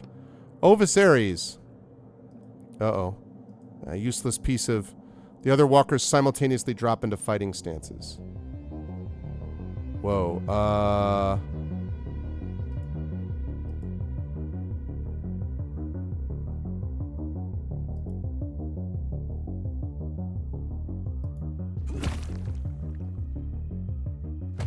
Ow. Shoot. This is really bad.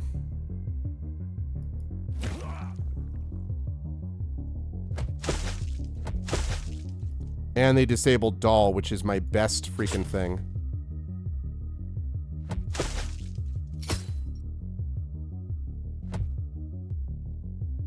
Okay, first of all, I have to eat that. I'm in big trouble.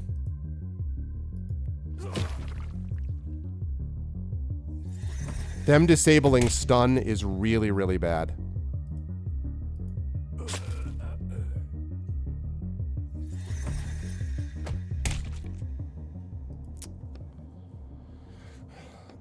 Gather your strength. Still got a lot left in me. This is obnoxious because, yeah. That's what I was trying to do. But them disabling stun made it a big problem.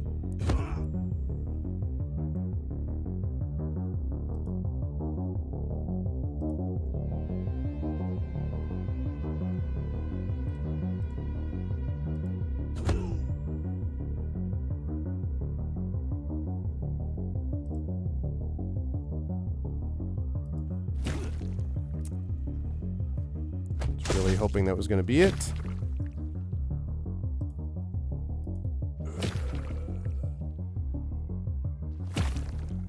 Okay. Disable skill probably won't matter. Yeah, that's fine.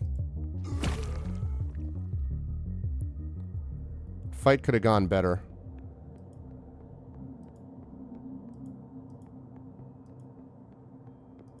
I think that's the first time that I actually ever lost a fight in this game. Ah, the boss's hideout.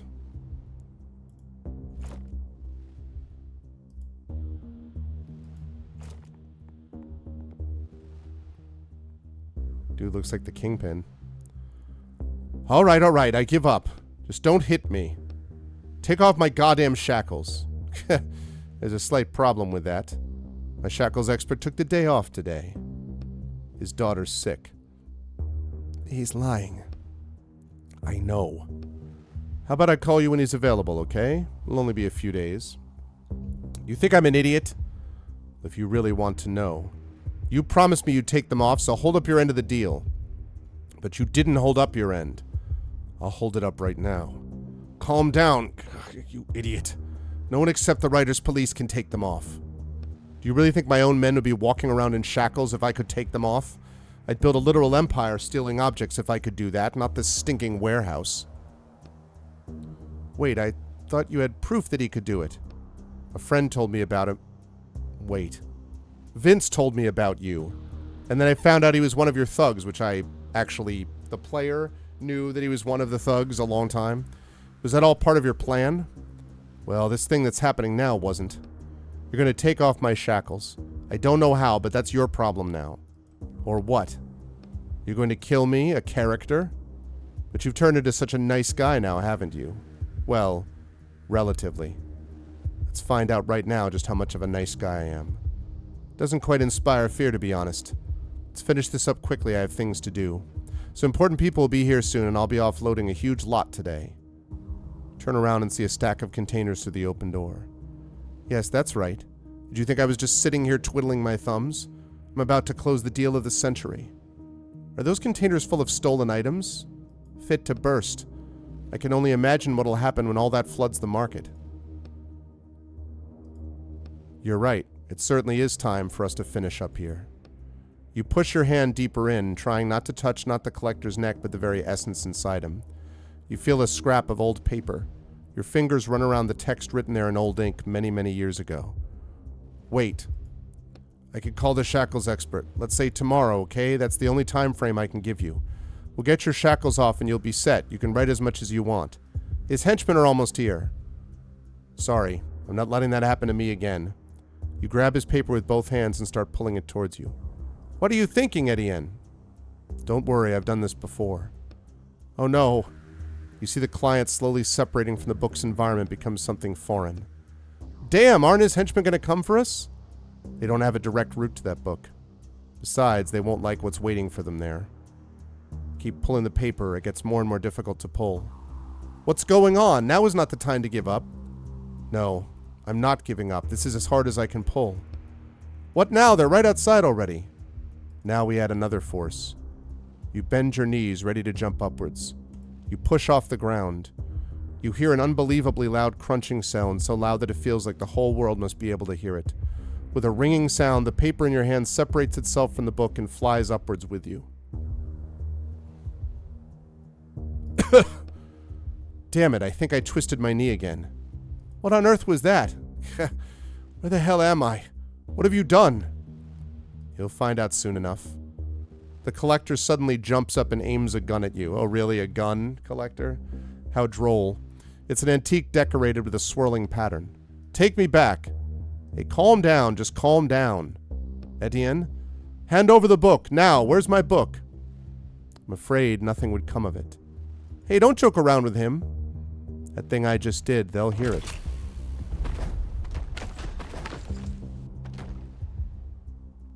Writers police, nobody move. Hey you, drop the gun. Not another step or I shoot him. Boss, that's Leroy Roshan. The collector? The hell is going on here? Etienne, how are you mixed up in this? Oh, hello, officer. Hold on, how did you recognize me? You came in for questioning in that same coat. Damn, I disguised my face, but I forgot to put on a different coat. I'm warning you, I won't surrender alive. And hold back your little pet writer there, I see him. Whoa. Well now, we'll come to an agreement and everything will be just fine. Where's my book? I don't think we'll be coming to an agreement with you, thief. Quiet. No, we're gonna make a deal, and I'm gonna walk away. You're accused of stealing thousands of objects. And now that you're in our hands, you're not going anywhere. That's enough. This is all because of you, you bastard. The sound of a shot rings out. Etienne! You close your eyes. Damn it! You open your eyes and look down. The metal of Roderick's cage protected you from the bullet, but there's not much left of it now. Aw, no, Roderick! Aw, man. You see a small, ragged scrap of paper inside. Derek, you moron, I told you to stop talking. Sorry, boss. Are you all right, Walker? Now it's your turn. Hands up. You look at the remains of the paper in your hand. Don't make us use force. Cool it, he's just in shock. Etienne, it's best if you come with us now. We'll talk about all this at the station, okay? Hold on, what's that in his hand? It's a character, and not one from this book. Etienne, are you out of your mind? You're carrying around a stolen character even in your current situation? Derek! I can't take an isolated character. Call for backup. You shove the officer. His head slams into Derek, who staggers backward, eyes shut. Damn it!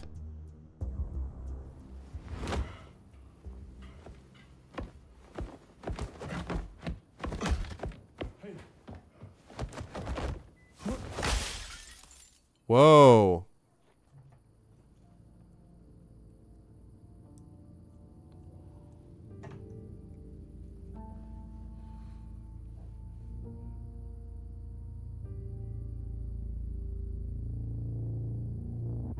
Leroy Roshan, also known as the Collector, was detained by the writers' police. He was later sentenced to execution by erasure.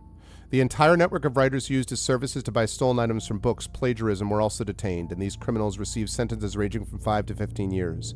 Eddie Quist was detained 5 minutes after his escape. The unknown stolen character was not found on him. 28 years later.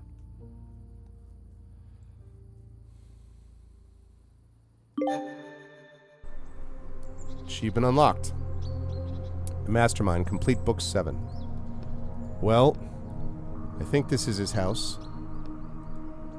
You run a hand over your face. Alright, now I'm ready.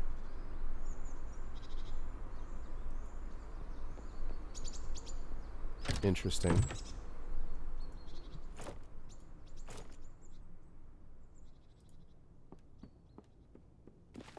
Books are arranged neatly on the shelves.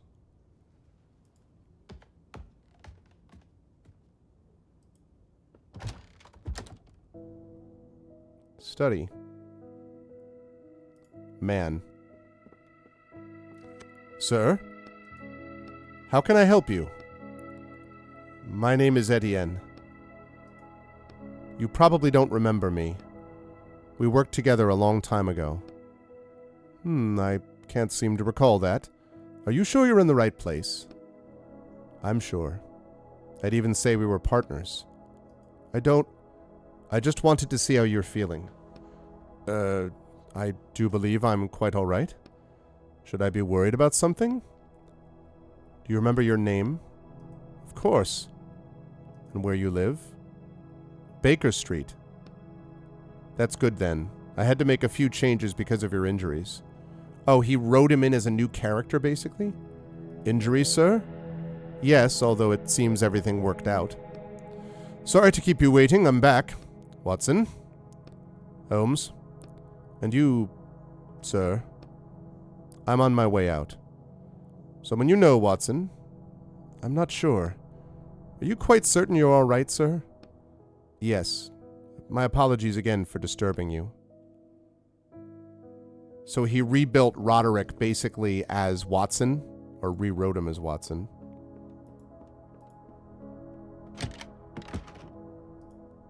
Well, time to head back. I'm glad you're doing well, friend.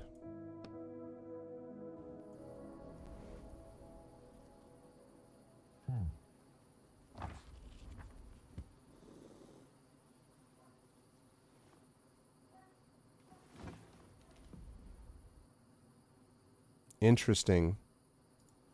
I had to revisit so many books before I found the right one. That's Roderick's Cage.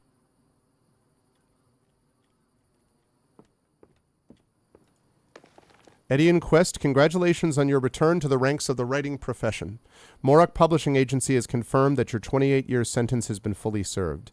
You may visit the Central Writers Police Department to have your shackles removed. Please find a sheet attached with detailed information on how sentence time served was calculated. So he spent 28 years. Initial sentence, extraction of the character Amanda Mitchell, 30 years. Assistance in capturing a particularly dangerous criminal, -3 years. Fleeing from a police officers, +2 years. Willfully turning self into police, -1 year. Total time to be served, 28 years. Interesting.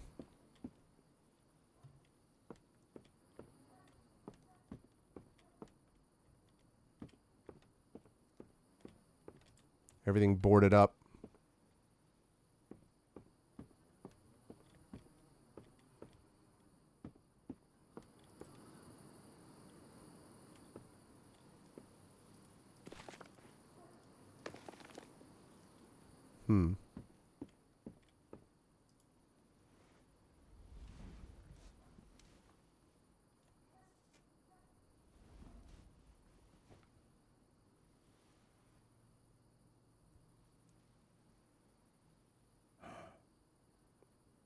Ah, interesting. Achievement unlocked. Happily ever after. Complete the epilogue. Interesting. Interesting. I really liked that game. I thought there was a lot going on there.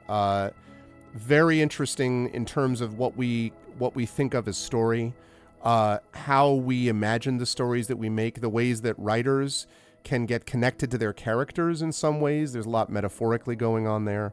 And I like the idea that he was willing to sort of serve out his time and do what he needed to do.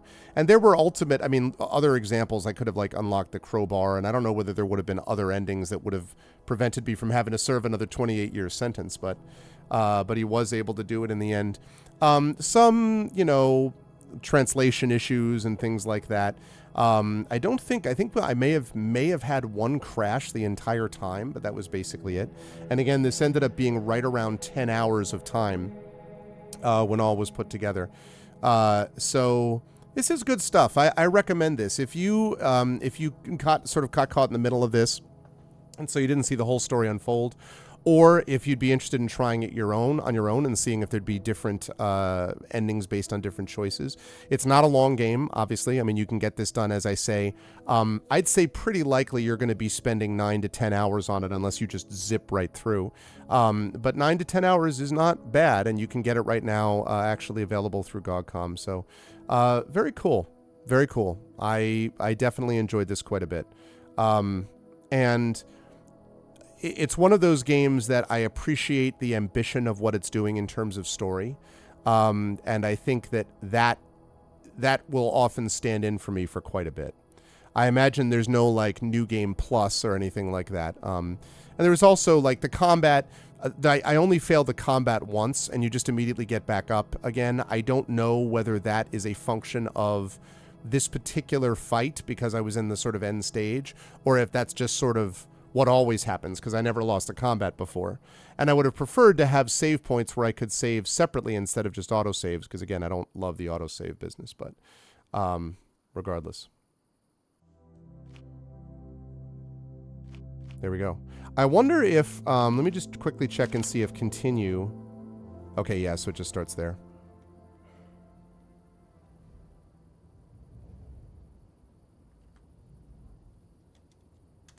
Right, okay. So I'll just wait till this gives me control back.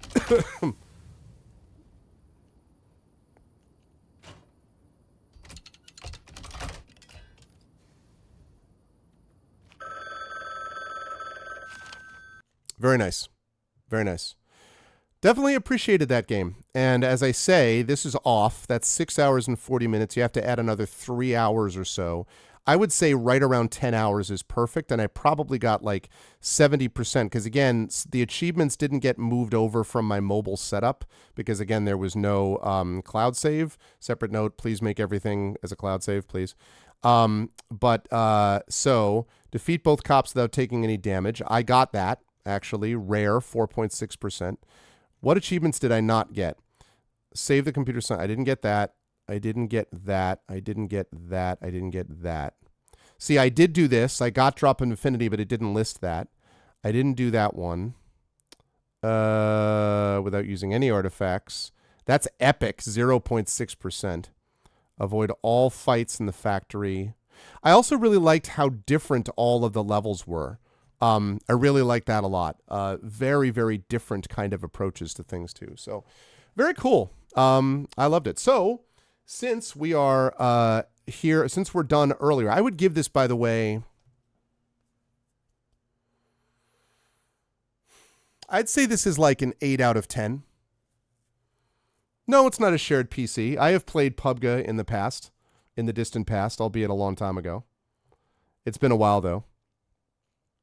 Okay, I am going to play, Celesta.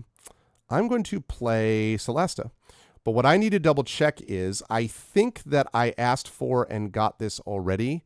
He said, hopefully. And if not, then I'm going to have to see if I can get one of the kindly people at GOG to perhaps send along this DLC. I think I did do this, but I'm not 100% sure.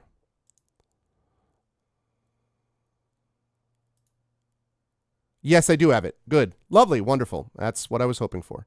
Okay. So I'm going to install it, but I'm going to install it onto my, because I have a new, as you can see, game disk exclusively for this. So I'm going to install it to E.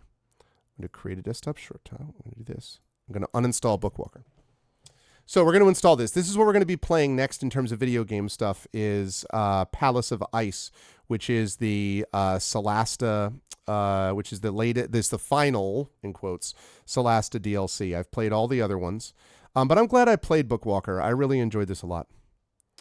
Okay, I'm going to uninstall this. Thank you very much for all of your assistance.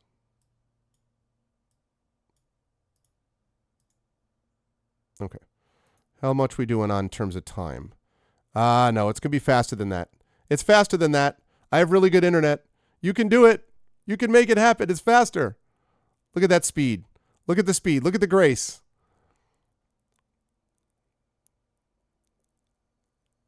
Yep, 21 minutes. You can do it. It's going to be able to do it.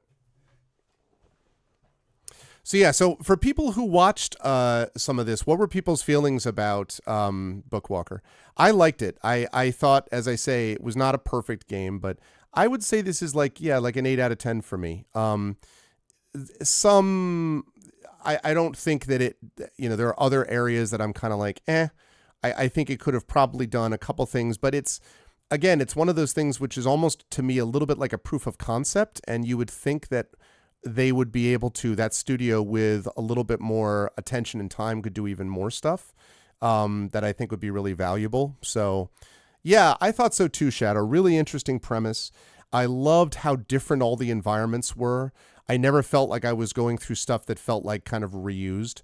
The combat's very bare bones, quite honestly. But and there were a couple of cases where stuff that I thought I was doing based upon the options available is not actually what I said. So there was some of that too. But for the most part, I really enjoyed it, and I thought that it did some things quite well. So less than 7 minutes to go. And it puts me in mind, there's an interesting discussion, it seems to me, to be had about the difference between a game which doesn't go for much but really nails the execution, and an ambitious game which doesn't get all the way there. A good example that I would give of the former category, a game which nails the execution, is Unpacking. If you have not played Unpacking, which is available, by the way, on GOG.com, I believe, if you have not played Unpacking, may I give it my highest possible recommendation. It is not only a chill game and a fun game, it's a really interesting, thoughtful game that's doing some interesting stuff as you go along. It's not like wildly ambitious, but it gives you aspects of story of the people that you're with simply by how you choose to unpack and the items that you're unpacking. Really, really, really liked Unpacking a lot. A neat freak. It's really cool. And yes, and if anybody is in fact a neat freak, boy, will this game push your buttons in all the right ways. Unpacking is great. Another game like that I would put up there is Untitled Goose Game. Untitled Goose Game is another game that's just absolutely perfect in terms of execution. It doesn't go for too much. It doesn't try to overstay its welcome. It knows exactly the kind of game it is, and then it delivers. And then you have the games that are sort of wildly ambitious but don't quite get there. And I would need to think a little bit about the nature of a game like that. Some of the sort of larger, more sprawling RPGs sometimes.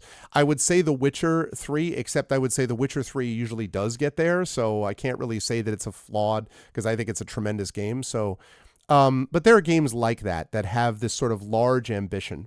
Like, for example, while this is downloading, let me just take a look at this and just see for games that I have, and if there's anything that sort of fits in that description. Building Full of Cats was fun too. That would fit that description. Here I think is a good example, and let me just confirm something here. Let me confirm something. Bear with me 1 second here. Whilst I just check something. One moment.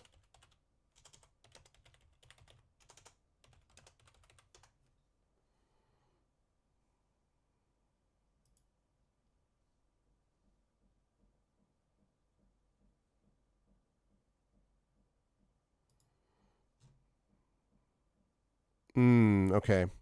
So I can't use that example yet. I cannot use that example yet. Actually, wait, let me filter this by... Okay. Great. A game that's big but doesn't quite get there. Arcanum would be an example of that. Yes.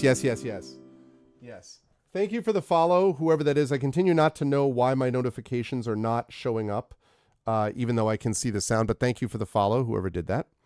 Arcanum, Steamworks and Magic Obscura. Excellent game.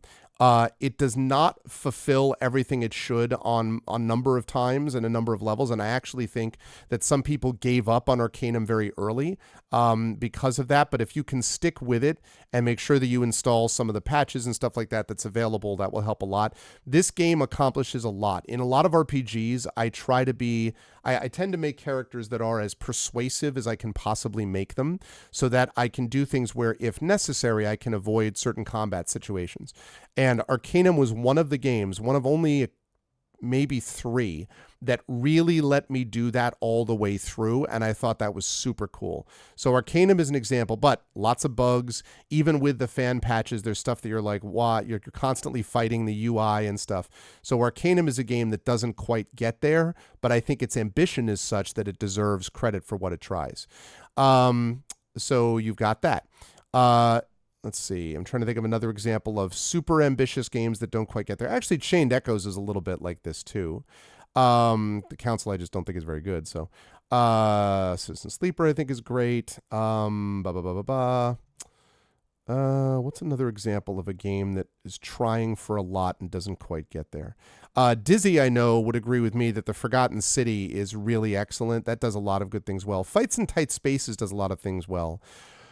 Firewatch. Okay, here's an example of one. And for those of you just joining, by the way, I'm just installing. I finished the Bookwalker a little earlier than I expected, so I'm installing the next thing I'm playing, which is Solasta, the Palace of Ice DLC, which should be installed in about 3.5 minutes now. Firewatch. Firewatch is a game that for the first 4/5 of it, I would say was moving along the lines to be one of my favorite atmospheric games of all time. Does a beautiful job in establishing, sort of creating tension and building interest in the characters and all these things. And then with one of the most cynical, irritating, lazy, sell you out endings you will ever find, throws it all away. It was so frustrating to me. Lazy. And what proved to me is that the writers basically had a serious dose of Lost, the TV show Lost writer syndrome, which is where they're great at creating a bunch of mystery boxes that you're never allowed to open and see because they don't know what the hell the mystery is either. That is lazy writing. So that's an example of a game that had great ambition and then just threw it away and gave up on it. Not a fan. If you're a writer, it's your obligation to deliver on some of the promises that you make. And that doesn't mean you do it with all of them. It means that you don't set up questions that you're then like, nope, can't answer it because mystery. Get out of here. Get out of here. Just, such a shame because it literally is, excuse me, the last 5 to 10 minutes of the game undercuts the entire rest of the game for me. I just, blah. Stanley Parable, yeah, I mean, sure, absolutely. Definitely. I actually would argue, also, hi Div, I would argue that I think the game that's sort of one of the most atmospheric games I ever played, here's actually another game that I think that doesn't quite deliver on what it sets out to do. That's Myst. Now, Myst, the atmosphere of Myst is absolutely spectacular, beautiful. But because of the often very obscure, and they were obscure, I was there, I played them, Myst and Riven, because of the obscure puzzles and other things, Myst doesn't quite deliver. It doesn't get to where I think it needs to go. But it's great ambition, and I give it credit for that kind of thing. Greedfall, I didn't play long enough to be able to know if it is an ambitious game that doesn't quite meet what it should, but I could, but Greedfall felt a little like that to me. Same thing with Heaven's Vault for different reasons. I actually really like Inkle. And actually, now that I think of it, I forgot that Inkle actually decided to put something on GOG.com because they didn't always want to do that. And then the Heroes games, which are all perfect games and so on like that. Lichdom Battle Mage would be my candidate. Now, see, I've never played that. Never played that. Ah, good. We're installed. So we can now go back to this. I never played that. Hold on a second.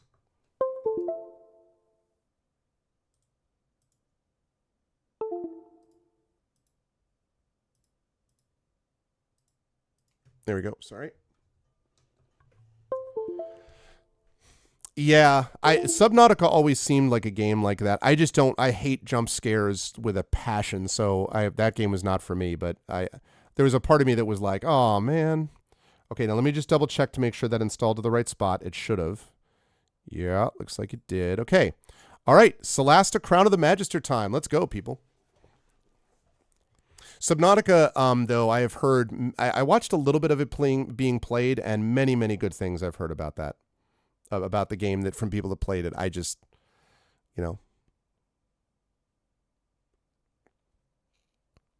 Right. Which, see, is not a vibe that I personally want to experience myself. But again, it's not because they do it badly, Okay, so new adventure. No, I don't want Crown of the Magister. Load game. Yes. I'm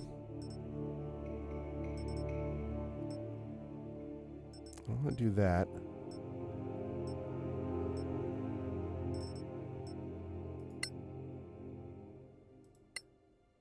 Wait. Ah, this is what I want. Change campaign. Palace of Ice. Hey. Let's do it.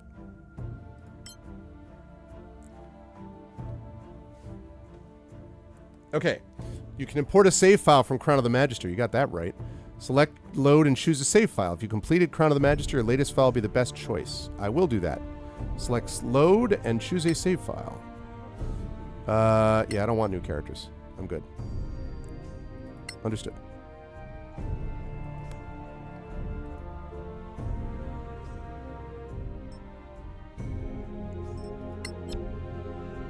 No.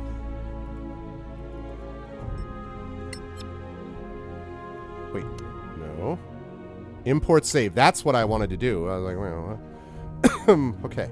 So we're going to go with this. Divine Intervention.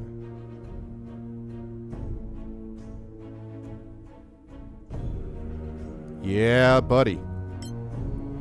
I wish that I love Celesta, but I wish the character models didn't look so goofy. Like, I just can't take seriously. You know?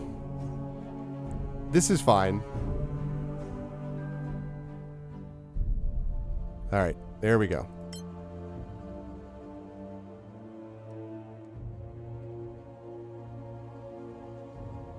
Oh, no. I wouldn't be a big fan of Prey either, Shadow. Again, not because I don't like... Again, just to emphasize, not because it's bad.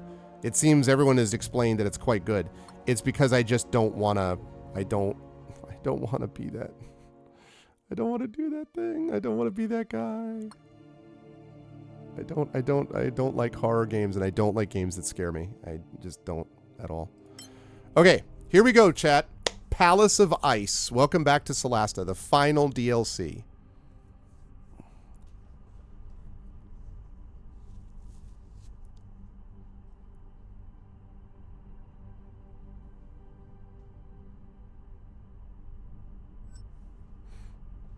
Yeah, I just have no... I have no respect for a style of writing that basically creates a bunch of loose ends and then writes itself in a corner and doesn't know how to get out of it. Be better. Doesn't mean you have to answer every question, but you don't just leave a bunch of questions and think that that's good writing. Oh, previously. Once sworn in, you will carry the authority of the council wherever you go. I swear. Her Royal Highness has a busy schedule. They were Sorax, our attackers. Not scavengers, not bandits. Sorax. Bring us the head of a Sorak for the whole council to see. They didn't die easily. They bleed just like we do. There's something else. A crown? This is indeed the crown of the Magister, belonging to Casenax, eternal soul of the 8 traditions. Adrastea, the prudent shield, master of abjuration, in your debt and at your service. I feel your spirit in the crown, Casenax. The Magister is still in the crown. We're not at war yet. But Except that Arvin had the crown, but okay. Bad news really does travel fast. The city's Imperial Gate. They're here. They're trying to get away with the crown. Look! The princess?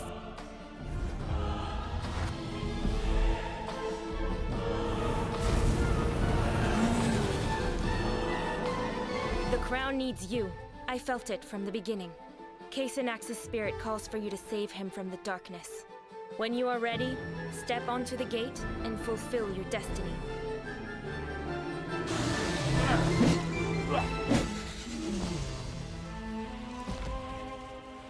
I was right about you. I must go now. Take care of Solasta. Take care of your world. With the rift closed, Sortar, the Sorak god, still on Turmor, and his hordes of minions were no longer a threat. The heroes were celebrated throughout the Principality of Masgarth and beyond. Yeah, seriously, Zaxlor, I really appreciate all of this. The Council of Caer Kiflin named them Heroes of Solasta. Gog Com witnessed. But now, a new enemy emerges. They thought the adventure was over. They were wrong. Ah, achievement unlocked already. Here's the Rifter on their way to the Anarium. Gold makes Solasta go round. Have 20,000 gold in inventory. They've been invited by Marshal Sunblaze, who seemed particularly worried in the letter he sent them. After one last night on the road, they wake up less than a day's walk from their destination. Okay. Morning, everyone. Sup, Ragnar? So here we are. Just a few more hours and we'll be able to sleep in a bed. Well, the Anarium is basically a church, not a hostel. I don't think Beric Sunblaze and his paladins sleep on the ground, though. Come on, pack your stuff. Let's not linger. I still don't understand why we're not in Galavan looking for what's left of the Soraks. Marshal Sunblaze is obsessed with them. I'm pretty sure he wants to tell us about them. Well, nobody wants soon enough. All right, gather your stuff. You can see they've already advanced. Not sure which one is mine. I'll pick one at random. Not having a bunch of, like, a line of... Nobody touches my underwear. A line of people in front of them. Chance of that. Instead of just standing in front of people, it's different. Excuse me. Sorry. Oh my god.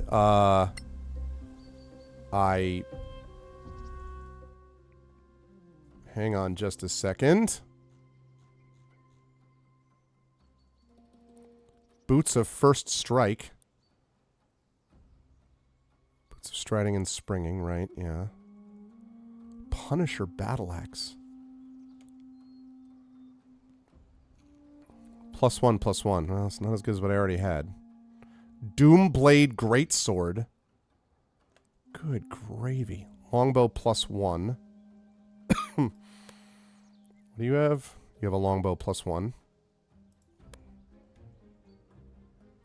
Short bow +2. This is obviously the, in case you needed more cool stuff. I already had plate armor +1. What do you have? Plate armor +1. I don't think you want plate armor +1. Breastplate +1.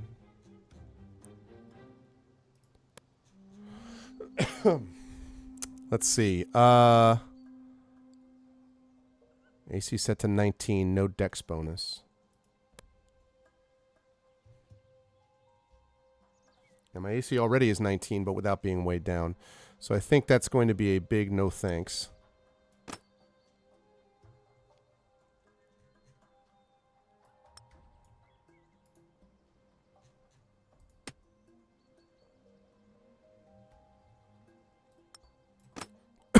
Excuse me. Thank you for the follow. Welcome to GogCom. To the DRM free community. Okay. Yeah, this looks like all of her stuff. Looks like all their stuff came with them, although I don't know why. I don't know why that helmet is not. Okay, let's see. Gauntlets of Ogre Power, yeah. I remember I was sort of swimming in this stuff towards the end. Bright Wall +1 to AC.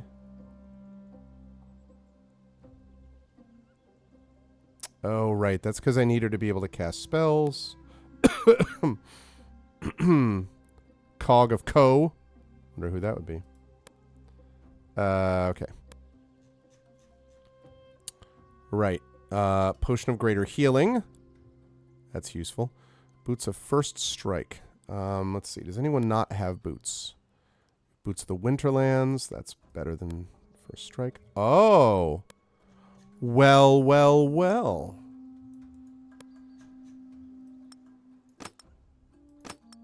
What?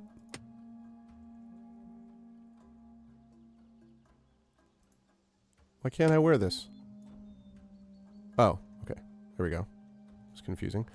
Right. So now I have Boots of First Strike. Good. That is good to know.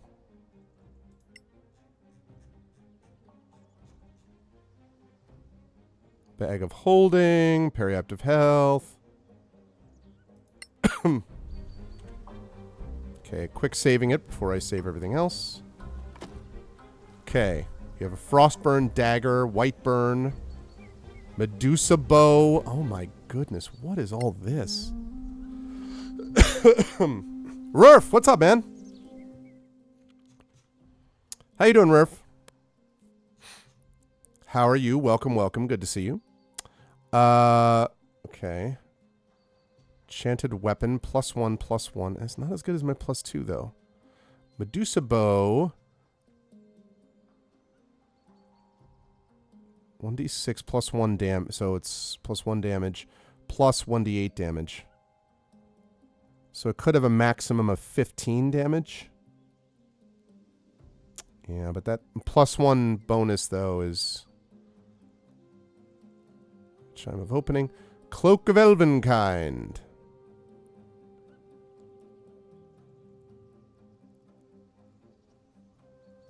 I think the thing is she's already got 3 things. The Belt of Giant Strength, the Ring of the Lord Inquisitor, and the Ring of Necromancy.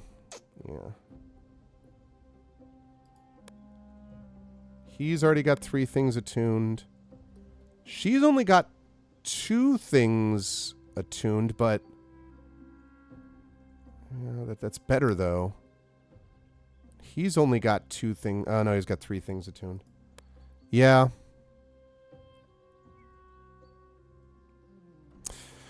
Yes, I am definitely feeling better. Still have a sore throat, which is not so fun. And still have a little bit of a cough, and all that, but feeling 100% better than I was last week. I should be on the mend in like 2 days or so. I'm already on the mend. I should be in 2 days or so, be pretty clear of it, so. But thank you, man. I appreciate you asking. I hope all is well at work also. Yeah, the handy haversack. Let's go, except I think I already have handy haversacks or bags of holding for everybody because... That is clearly the true boss, is inventory management. Alright, what do we got? Mace +1. Again, handy haversack. Staff of... Ooh. Interesting. We have a staff of healing here, huh? And she's only got 2 things, actually. Yeah, the only problem is, though...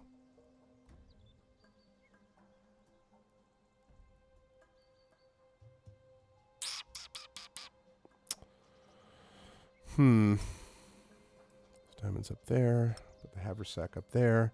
Ooh, that crossbow +1, though. Yeah, buddy. Half plate +1. It's not as good as full plate +1. AC set to 16. Dex bonus max 2. Yeah, so that doesn't help, because if I gave that over to Arvin, I would have an AC of 18.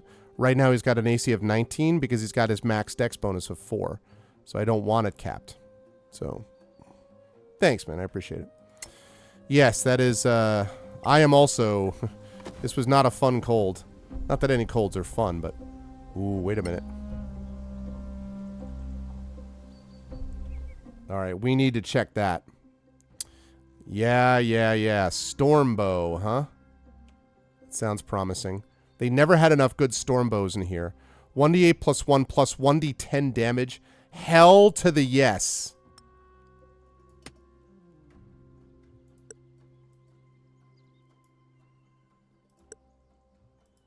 Hell to the yes. That's awesome. Lightbringer short sword. Bracers of archery, which I already have. I already have a breastplate +1. Studded leather +1 is not as good as what I already possess. Yeah, so these are definitely all like for if you haven't played before, they're like catching you up, which is very kind of them, but that bow is nice though. I will happily take that.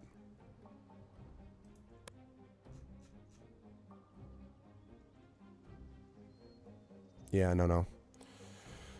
Nope, this is better. Okay, great. Awesome.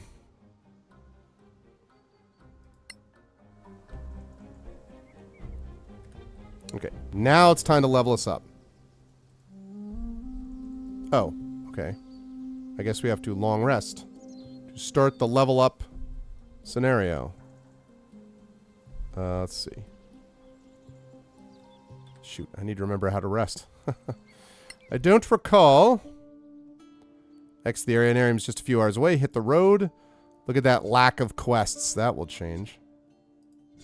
Alright, how do I,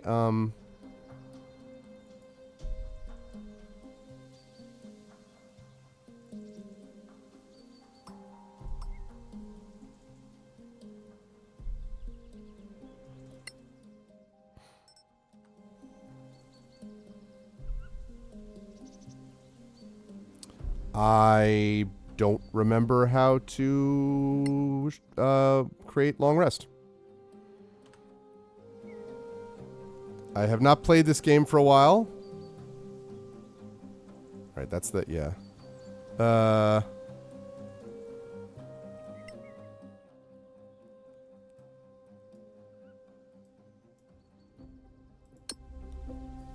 I wonder if I'm not allowed to do that yet, because I actually have to get somewhere and then long rest.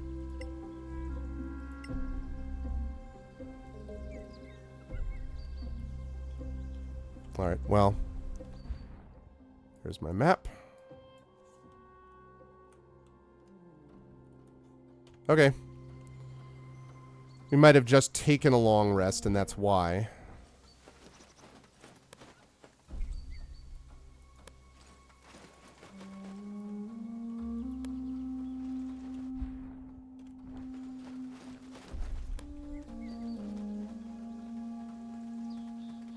The classic ruined tower for places to be.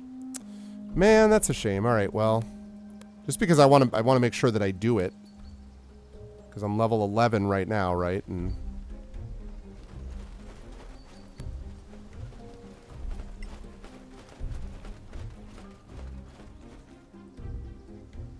description of this long-forgotten statue is eroded by time and overgrown with moss. Looks like a vessel of Einar erected to proclaim that this land was under the protection of the Einarium.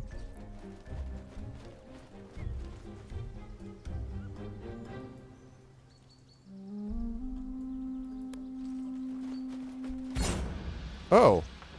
Well, well, well. Bandits. Aren't you cute?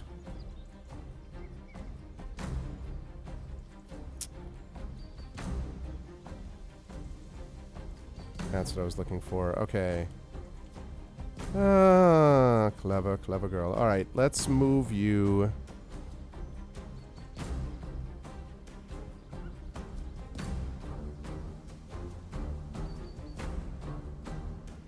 Let's get you up here.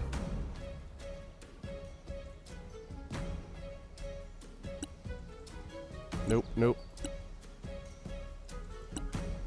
Nope. That one. Hunter's Mark. And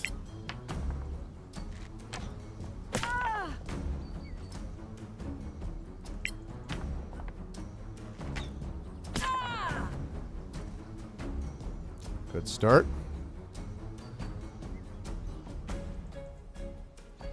Okay.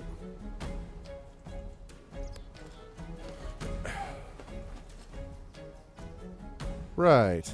Let's see.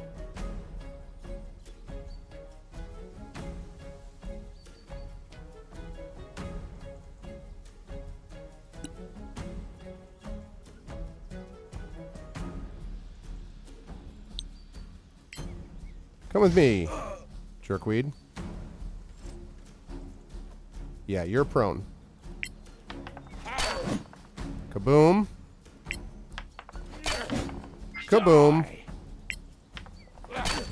Kaboom. Action surge. Kaboom.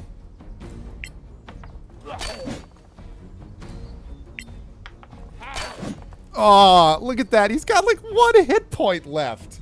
Come on, man. Ah. 1 hit point. Dude.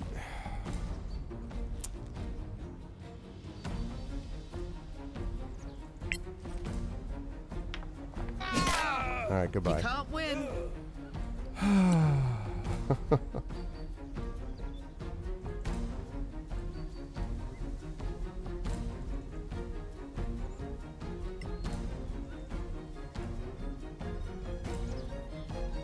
Let's give that 3.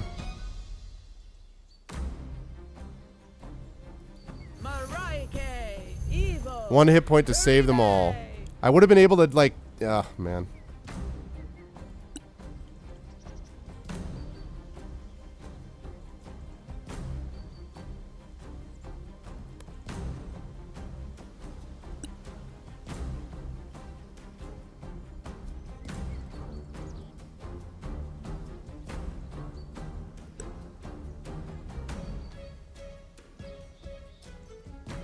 All right, let's see.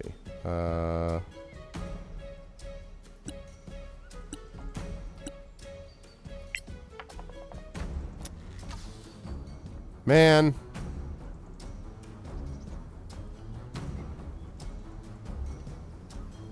Let's get behind here.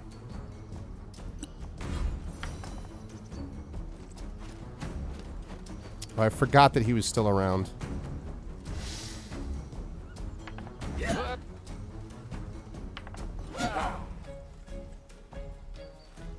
I forgot about that, or I would have taken out that smasher already.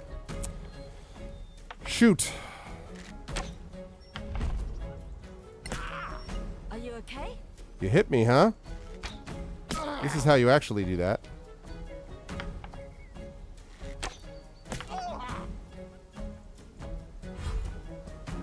Right.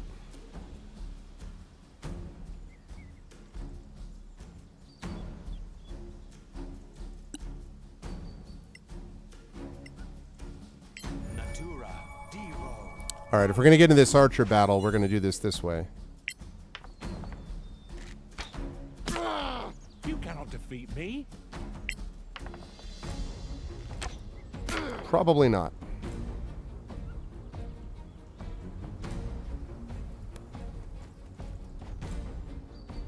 Okay.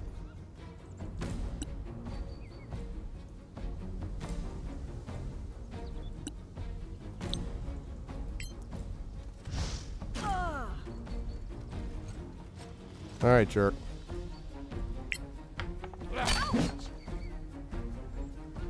$30 to hit. Trying to get a shot where you can actually see it. I'm loving all the critical hits, but... All right, I think you guys have got this. I'm going to head running this way. I actually do want to draw fire here.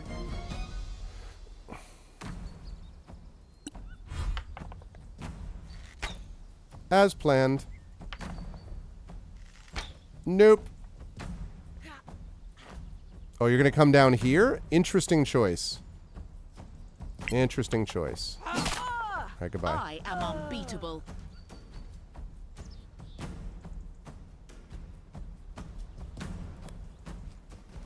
All right, can I heal?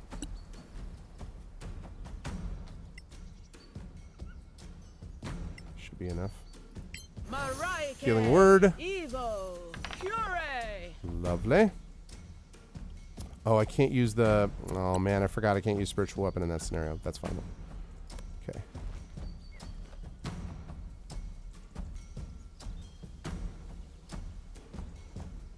What? Oh, I can't see them. Shoot, that's too bad.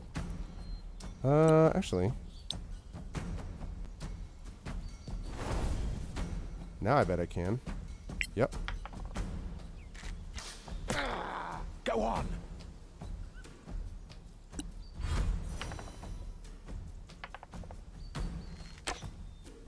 Nope. Nope.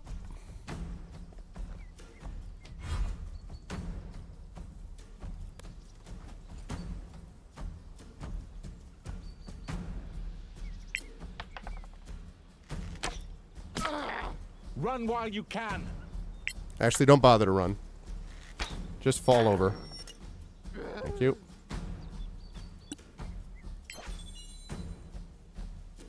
All right, let's get over here.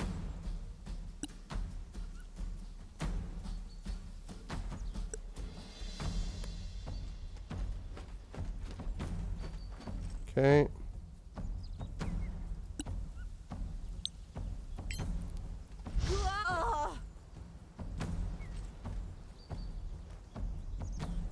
Fortunately, she's gonna get right back up, but You've seen really? worse. No. You don't get to leave. I have not dismissed you yet. This is not a good spot for you, gotta be honest.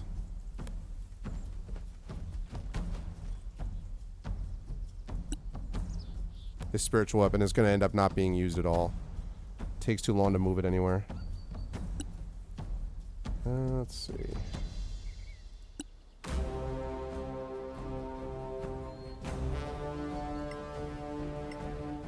Marike! Evo! Malmis! Bend the knee or perish. Yep. Bend the knee or perish.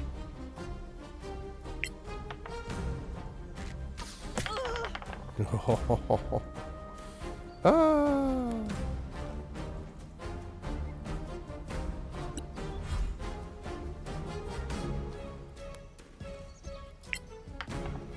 Bye-bye. Thanks for playing. You cannot defeat me.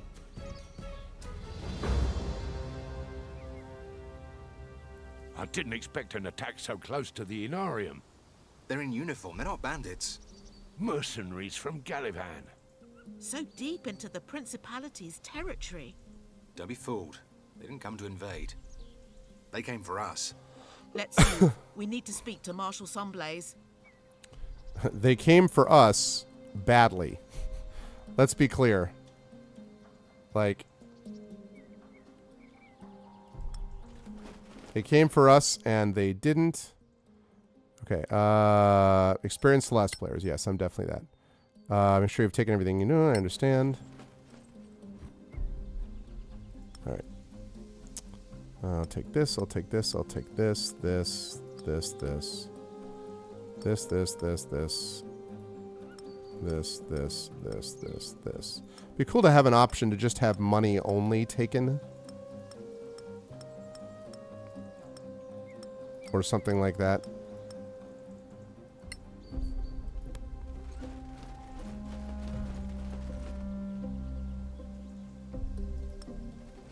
Let's grab that.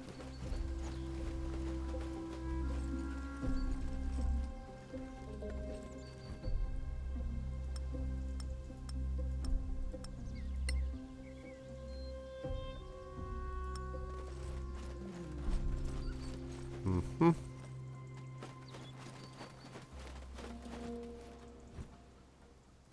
Yep, yep, yep, yep. And a flash arrow. Okay, now let's make sure we move some of these things. Like arrows, which I do not use. To you. It's a good idea when you're playing a game like this, any RPG really, to have a system for where everything goes and under what circumstances, so that you know that, like, for, you know, all the arrows go through Arvin, because he's, first of all, he's the biggest arrow user in the party, but then also he can distribute it to Carthia, who also uses arrows as well, and that way you don't, it cuts down considerably on obnoxious inventory management, which is, you know, can be an issue. All right, save game. Our starting palace of ice. Great. Okay. Now, can I take a long rest? I need to figure out how to freaking rest.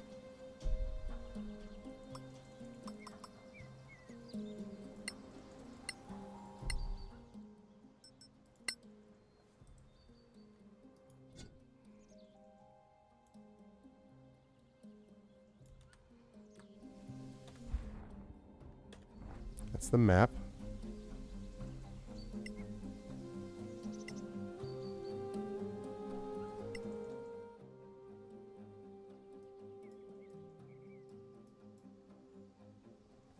Probably still can't complete a long rest. I don't remember how to do a long rest in Solasta, honestly.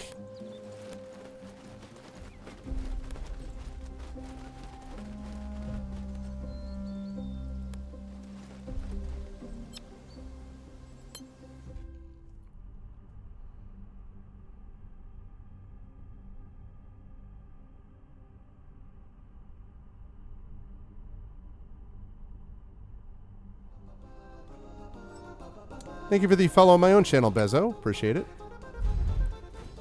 Unfinished business. New quest started. On the way to the Inarium, quest completed. Would love to level up and use all that.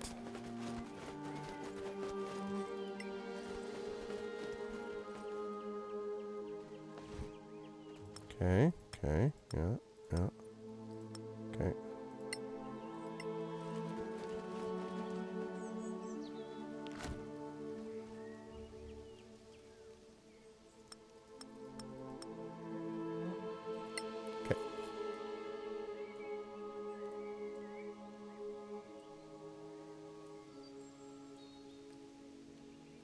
All right. Let's open this up.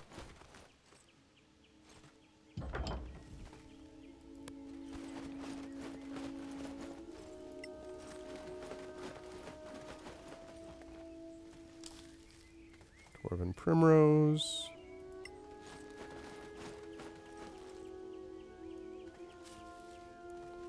Mancallan Orchid.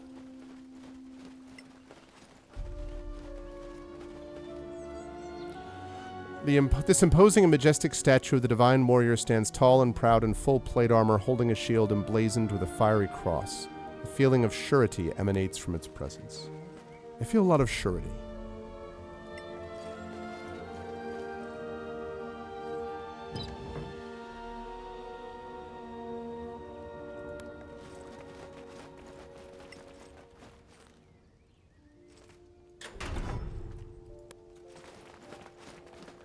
What's up, Marshal Sunblaze?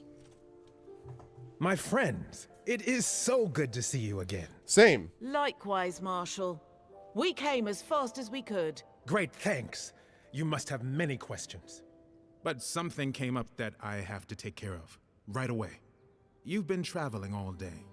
You should take a rest. We'll talk tomorrow morning. Yeah, I should. A long rest. Where can we set up camp? Ah, you're pulling my leg, aren't you? We have a room set aside for you. Please, make yourselves comfortable. Thank you, Marshal.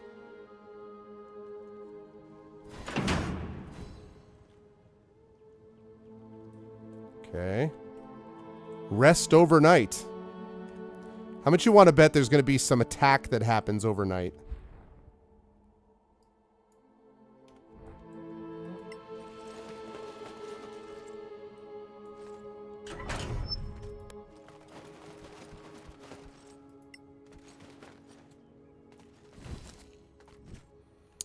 Ooh, okay.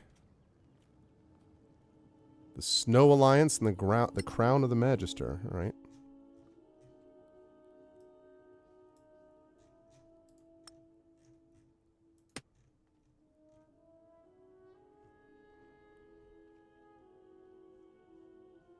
Problem is these books often look the same. Oh, there we go. Dear reader, in this tome, if you would indulge me, I would like to take the time to record for posterity the astonishing tale of the most marvelous group of adventuring heroes to grace Solasta. Well, please, please. Please. You know, just trying to do my job, trying to give 110% out there. Do whatever I can to help the team. Groups so true of purpose that their actions ensured the well-being and safety of our beloved principality, placing themselves repeatedly in such untold danger that we may one day be free of the menace of the Sorakath. May the blessings of Einar be upon them. Well, you know, listen, I do what I can. A brief introduction by Malin Trefoil. Having spent years trading with the people of the Snow Alliance, I found there are a few things one ought to know if one wishes to understand both them and their culture. Firstly, the mountains they live amongst are bitterly cold, harsh, and unforgiving, come equipped for extremes. It was on my first mountain hike with locals that I discovered that the people of this area have 67 words for snow. No wonder the national emblem takes the form of a snowflake. Several pages seem to have been carefully cut out. It was on my fourth visit that I first truly felt accepted. A terrible avalanche had struck the village, able to extract not only ourselves and save the children, but also recover food and supplies, while the villagers of fighting age fought off a roaming group of Peak's terrors. Never underestimate these people or their reserves of strength and hardiness. No wonder they survived not only the cataclysm, but also the War of Sorrow. Last pages describe the writer's retirement in the north. Upon returning to the Principality for my last trade mission, I found that, like my adoptive clan, I too had become cautious of southern strangers and mistrusting of their too obvious motives. I now looked upon the soft hands and faces of the people of Masgarth and saw their eyes light up with avarice, grasping at the beautifully crafted gems and jewels I brought with me. It was only the Principality's gold and the much-needed supplies they would buy that helped calm those fears. Okay. And that's where I'm going to be going next.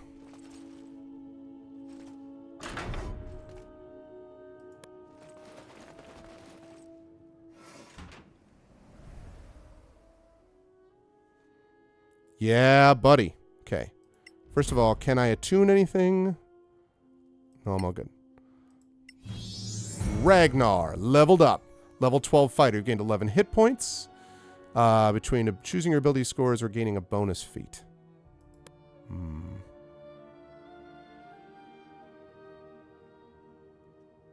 I wonder if I can go up to like 21 and 21.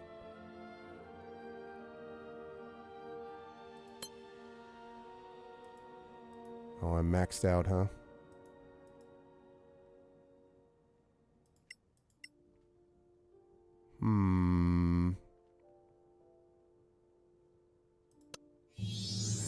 What about a bonus feat?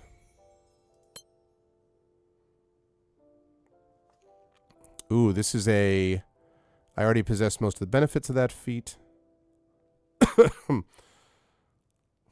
First time each turn you deal damage with an unarmed attack or weapon, you deal additional cold damage equal to your proficiency bonus. Okay, well that's not going to be smart in something called Palace of Ice, I suspect, chat. +1 to dex to a maximum of 20. You can fight using 2 weapons. Cane Appraiser, no. Armor Master feat, that would be useful. Whenever you take fire, cold, or damage, you can use your reaction to become resistant to those damage types until the start of your next turn. And I don't like the fact that it's only one time, though. Burning Touch, we already talked about that. That could be useful. Cloak and Dagger, no. Creed of Aerun. Creed of Einar. Creed of Marike. Creed. Successfully shove an enemy, they lose half their movement speed. He does shove a lot. That's interesting. When you hit an enemy with a one-handed weapon, they lose -1 AC for 1 minute. That's useful. Eager for battle. Electrifying touch. He seems to have an electrifying touch. Increase your con by 1. Already maxed out there, though. Focused sleeper. Con by 1. Already maxed out. Follow-up strike. Forestalling strength. Forest runner. Hard to kill.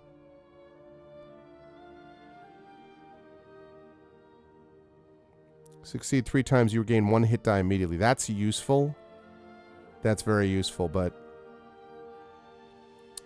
Increase your strength by 1. Carrying capacity is doubled. Wow.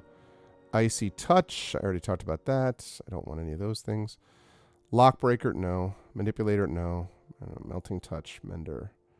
Might of the Iron Legion. Mighty blow. Not using a 2-handed one is the only thing. Ready or not. Robust. Rush to battle.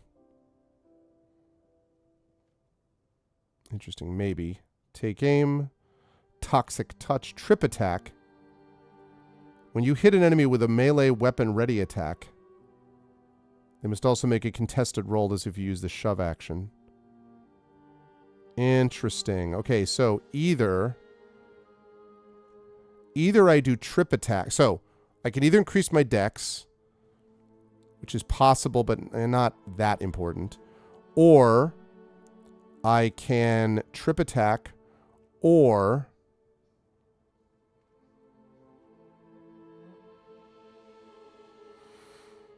the thing is that they're not going to be running away from me anyway, so maybe that's not as useful as I might have thought.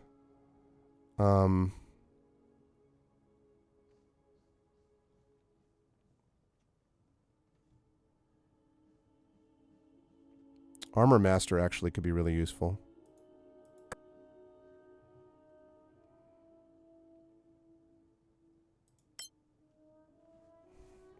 Nice, 21 AC now. All right, now for you...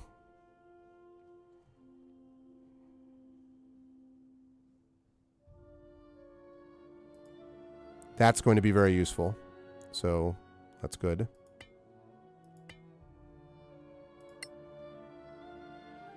Right, let's level up first, then we prepare spells.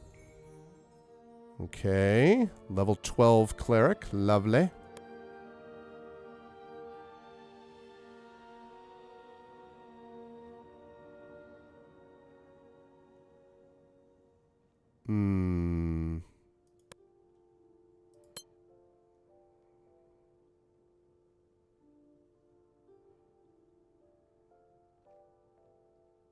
Yeah, she's already at 20 wisdom.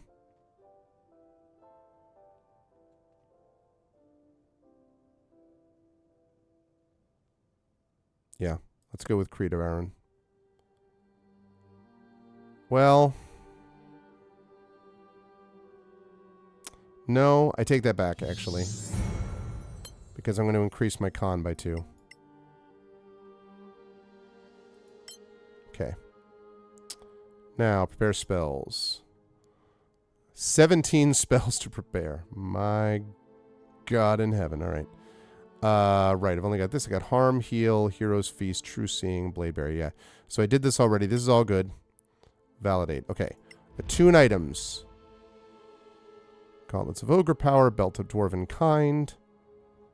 Some lots and lots of benefits. He's good with that. Recycler. Okay. Hey, it's Arvin. 100 hit points, right on the money. Oh, well, you know what you're doing here. We're doing +1 to Dex. And we're going to do...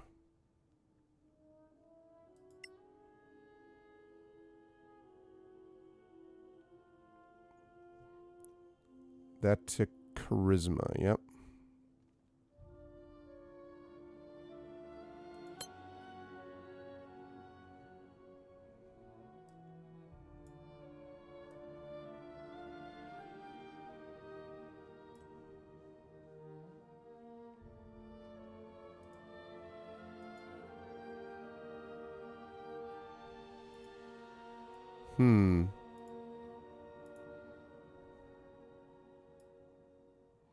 All right, we have Cure Wounds, we have Good Berry, we have Lesser Restoration might be useful. Conjure Animal for sure. And also, how long does that last? Duration 1 minute, okay.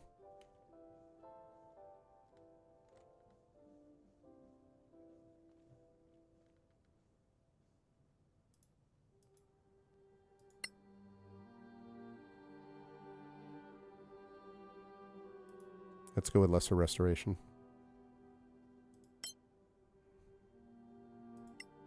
Okay. All right. Parthia, do you have anything interesting? Hill Giant Strength. Ring of the Lord Inquisitor.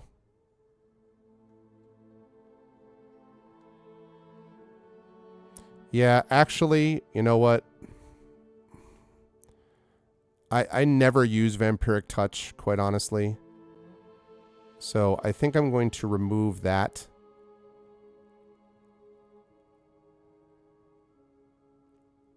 +1 to all saving throws, though. No, I guess I better leave it. Yeah, the title still... Yeah, I didn't switch it over. I didn't switch it over because I didn't have a lot of time left. I'm not going to bother to change it now because it's like 10 minutes, but thanks. It was the Bookwalker, but now I am playing... I guess I probably should change it, shouldn't I? All right, give me a second and I'll change it. It's going to be for like 10 minutes. I hadn't thought about that, Shadow. This is the Bookwalker Celeste DLC. Yeah, exactly. I think maybe a bonus feat.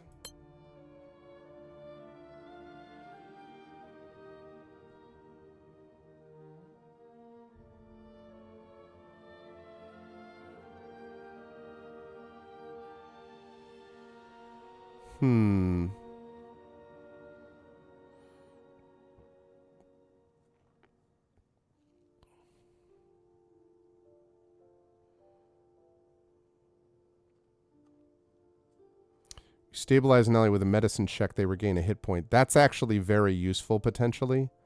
Very useful. But...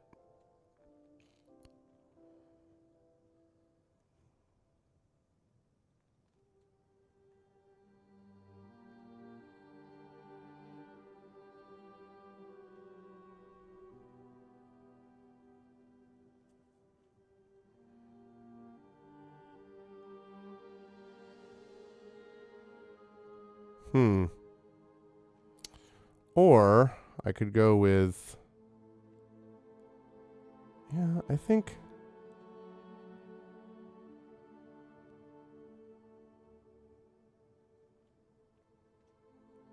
All right, what's this burning touch thing? Oh, with an unarmed attacker weapon. Oh, okay. Well...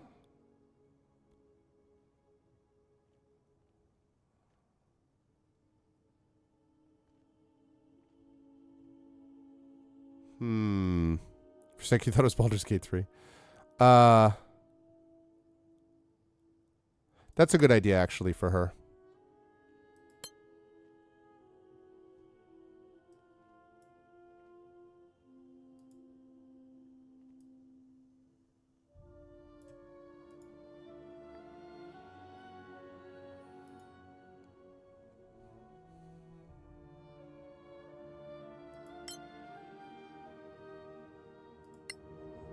Okay. Now everyone's the way that they should be.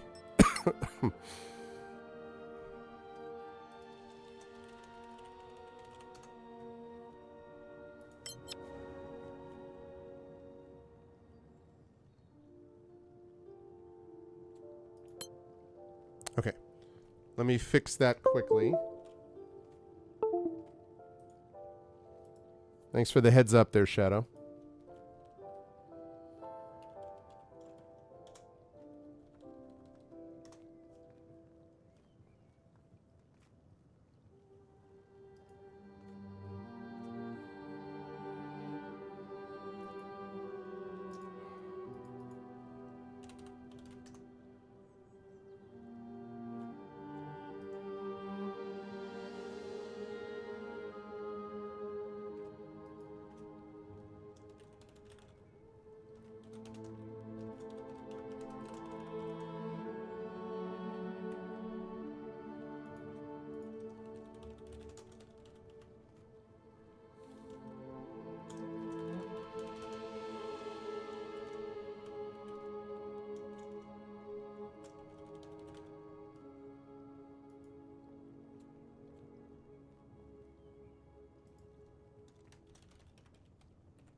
Okay, updated. It will probably propagate there just in time for us to stop.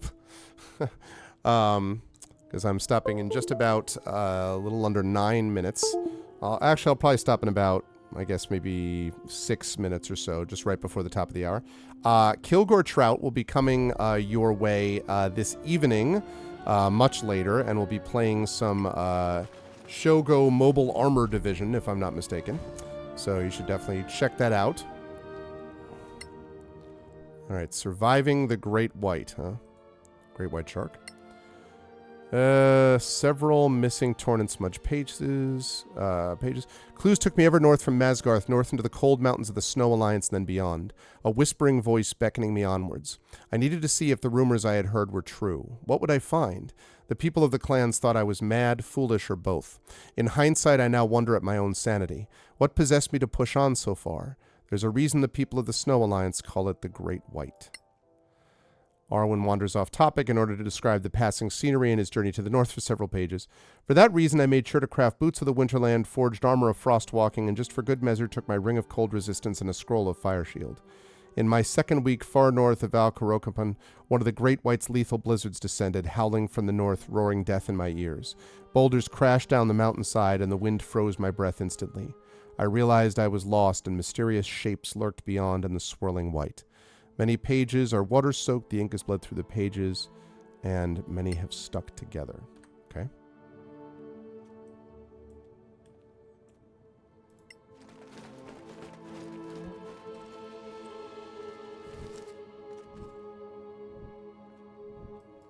Man, we got some crafting stuff going on. This ancient and crumbling tome appears to be from around the time the Magister closed the rift. Many pages crumbled to dust on contact or have faded beyond legibility. It was late summer when I, Arni Svarthar, received the first reports in the clans to the north. My advisors dismissed them as the ravings of the insane. 2 parties of brave volunteers I sent. Only dark tidings returned. It was then I knew a great evil was abroad, a vast decaying horde of undead.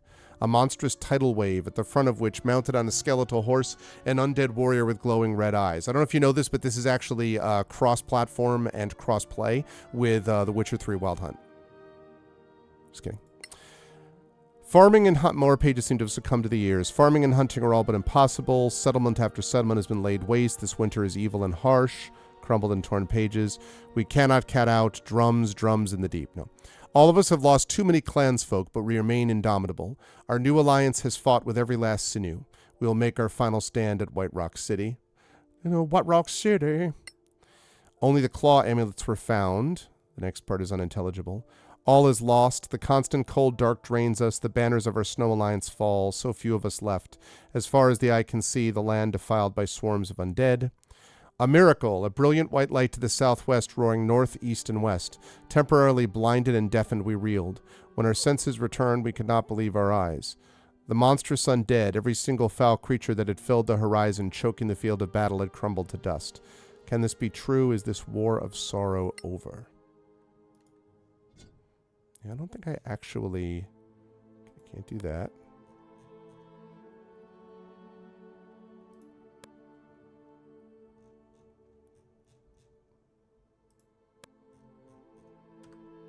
Wait.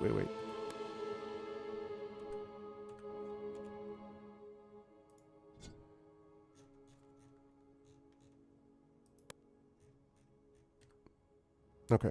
That's what I thought. Lovely. All right.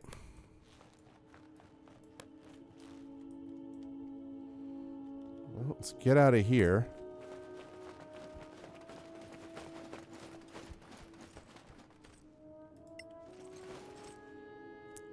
Suddenly, the entire palace is under attack. Right? Ooh, the crown. Of the Magister. Here you are. Marshal, it's a pleasure to see you again. We just saw you yesterday. Wise, my friends. I called upon you not as a member of the Legacy Council, but as a keeper of the light in front of darkness. How's the situation with Galavan? How are things going with the Kingdom of Galavan? It is not an all-out war yet, just skirmishes on the border. I hear they are also attacking the lands of the Snow Alliance. Actually, some of their mercenaries attacked us on our way here. Really? That's another sign of their ties to the Sorax. Your targets now. Don't worry about us. Yep, don't worry about us. We got it. Sorax triggered the war. Is it confirmed that Sorax control the Kingdom of Galavan? There is not much space for doubt anymore, though we do not know how they do it exactly. Corruption, coercion, or plain replacement. Is the crown going to remain You'll here? keep the crown of the Magister on display here. Exactly. Even if it's just an old relic now. It serves our task as guardians of the memory of Celasta. After all we did to close the rift, to think they're still around, that's really depressing. You did prevent a massive invasion. Without you, we wouldn't be here anymore. Which is why I asked for your help. You must remember when the Antiquarians left the Legacy Council as the war started. Yet the Church of Einar has ties with the Snow Alliance. One of our renowned clerics, Vigdis Kaikkonen, belongs to one of their oldest clans. While she was here in the Einarium, her father was found dead. Who is she exactly? What can you tell us about Vigdis? Well, she is an experienced battle cleric from the Order of the Shield. Okay. She took part in multiple expeditions to the Badlands. Okay. She is wise, strong, a paragon of our creed. And? You think Sorax killed him? How do you tie this death to the Sorax? Lord Kaikkonen was kidnapped, kept in a hidden house, and notes had been taken on his behavior, his way of speaking, his taste in food. So they could learn to mimic him. It looks like it. One of his captains found him. He killed a couple of Sorax, but sadly, the Lord could not be resurrected.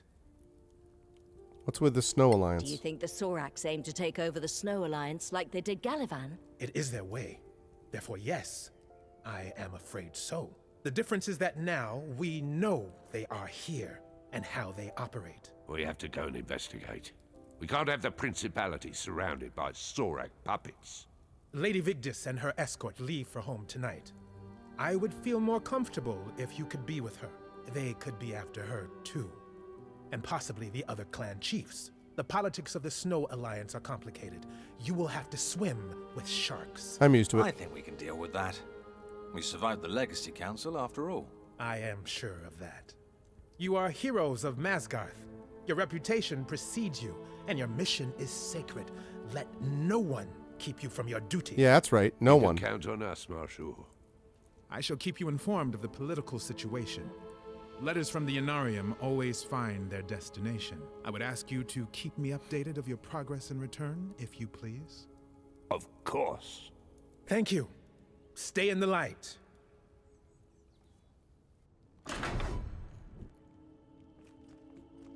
Okay. Unfinished business. Let me just double check quickly with him. Lady Vigdis is waiting for you in the gardens. Great. I miss that crown. Its power was reassuring. Got that right. Well, it's just an old relic now without the gems. Still, it's a reminder of our old journey from deputies to peers of the Principality. You do look older, for sure. Damn, man. Okay, we're just going to come out here.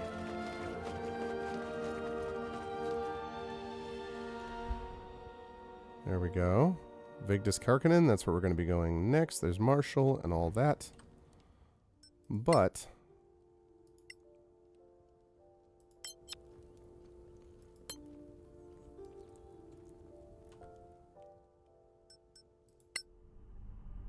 all right.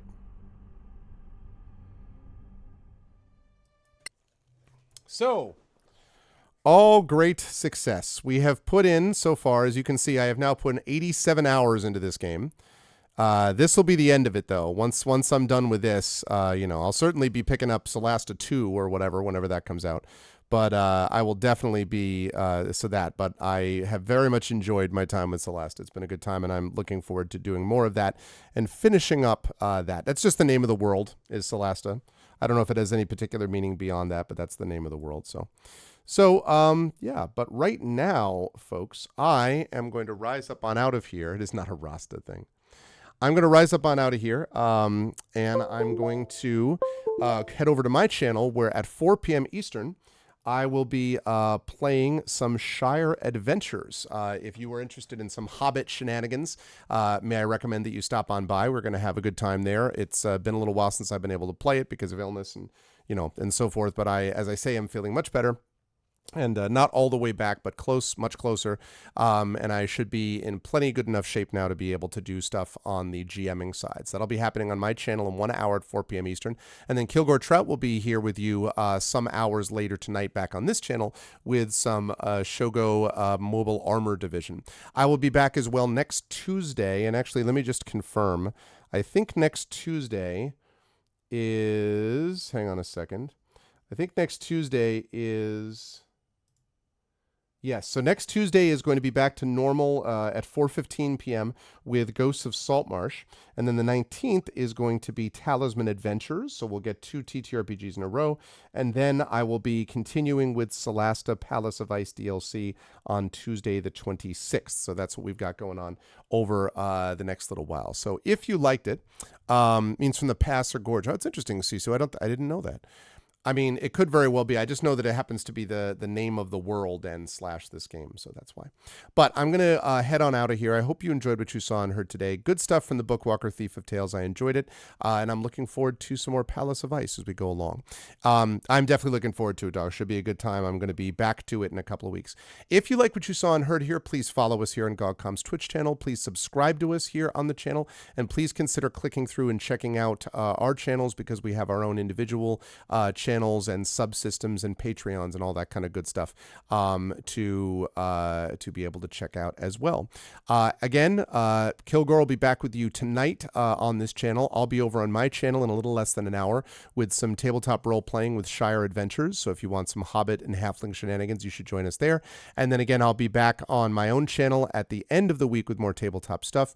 And I'll be back here next week, next Tuesday, with some Ghosts of Saltmarsh at 4:15 p.m. Eastern.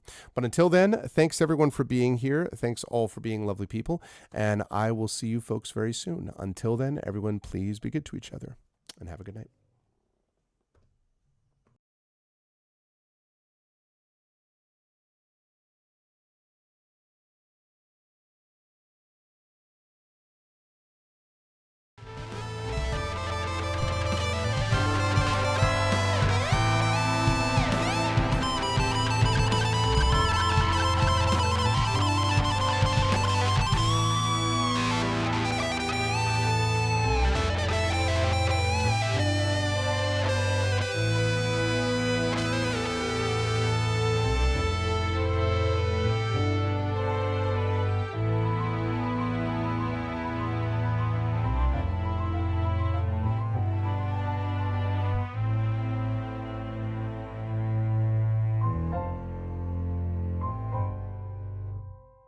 I could take us there. We could be aware of our existence that floats within the air. All we wanna find, just some peace of mind, just a space to consider our own good time.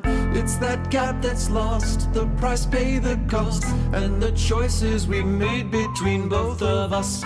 In the space between, you and I had seen what was true and real and what it all would mean. Light that shone upon me till it was gone. All of when I was found and then lost beyond. In the flow of this, all we have with this, all the time that we shared within all of this.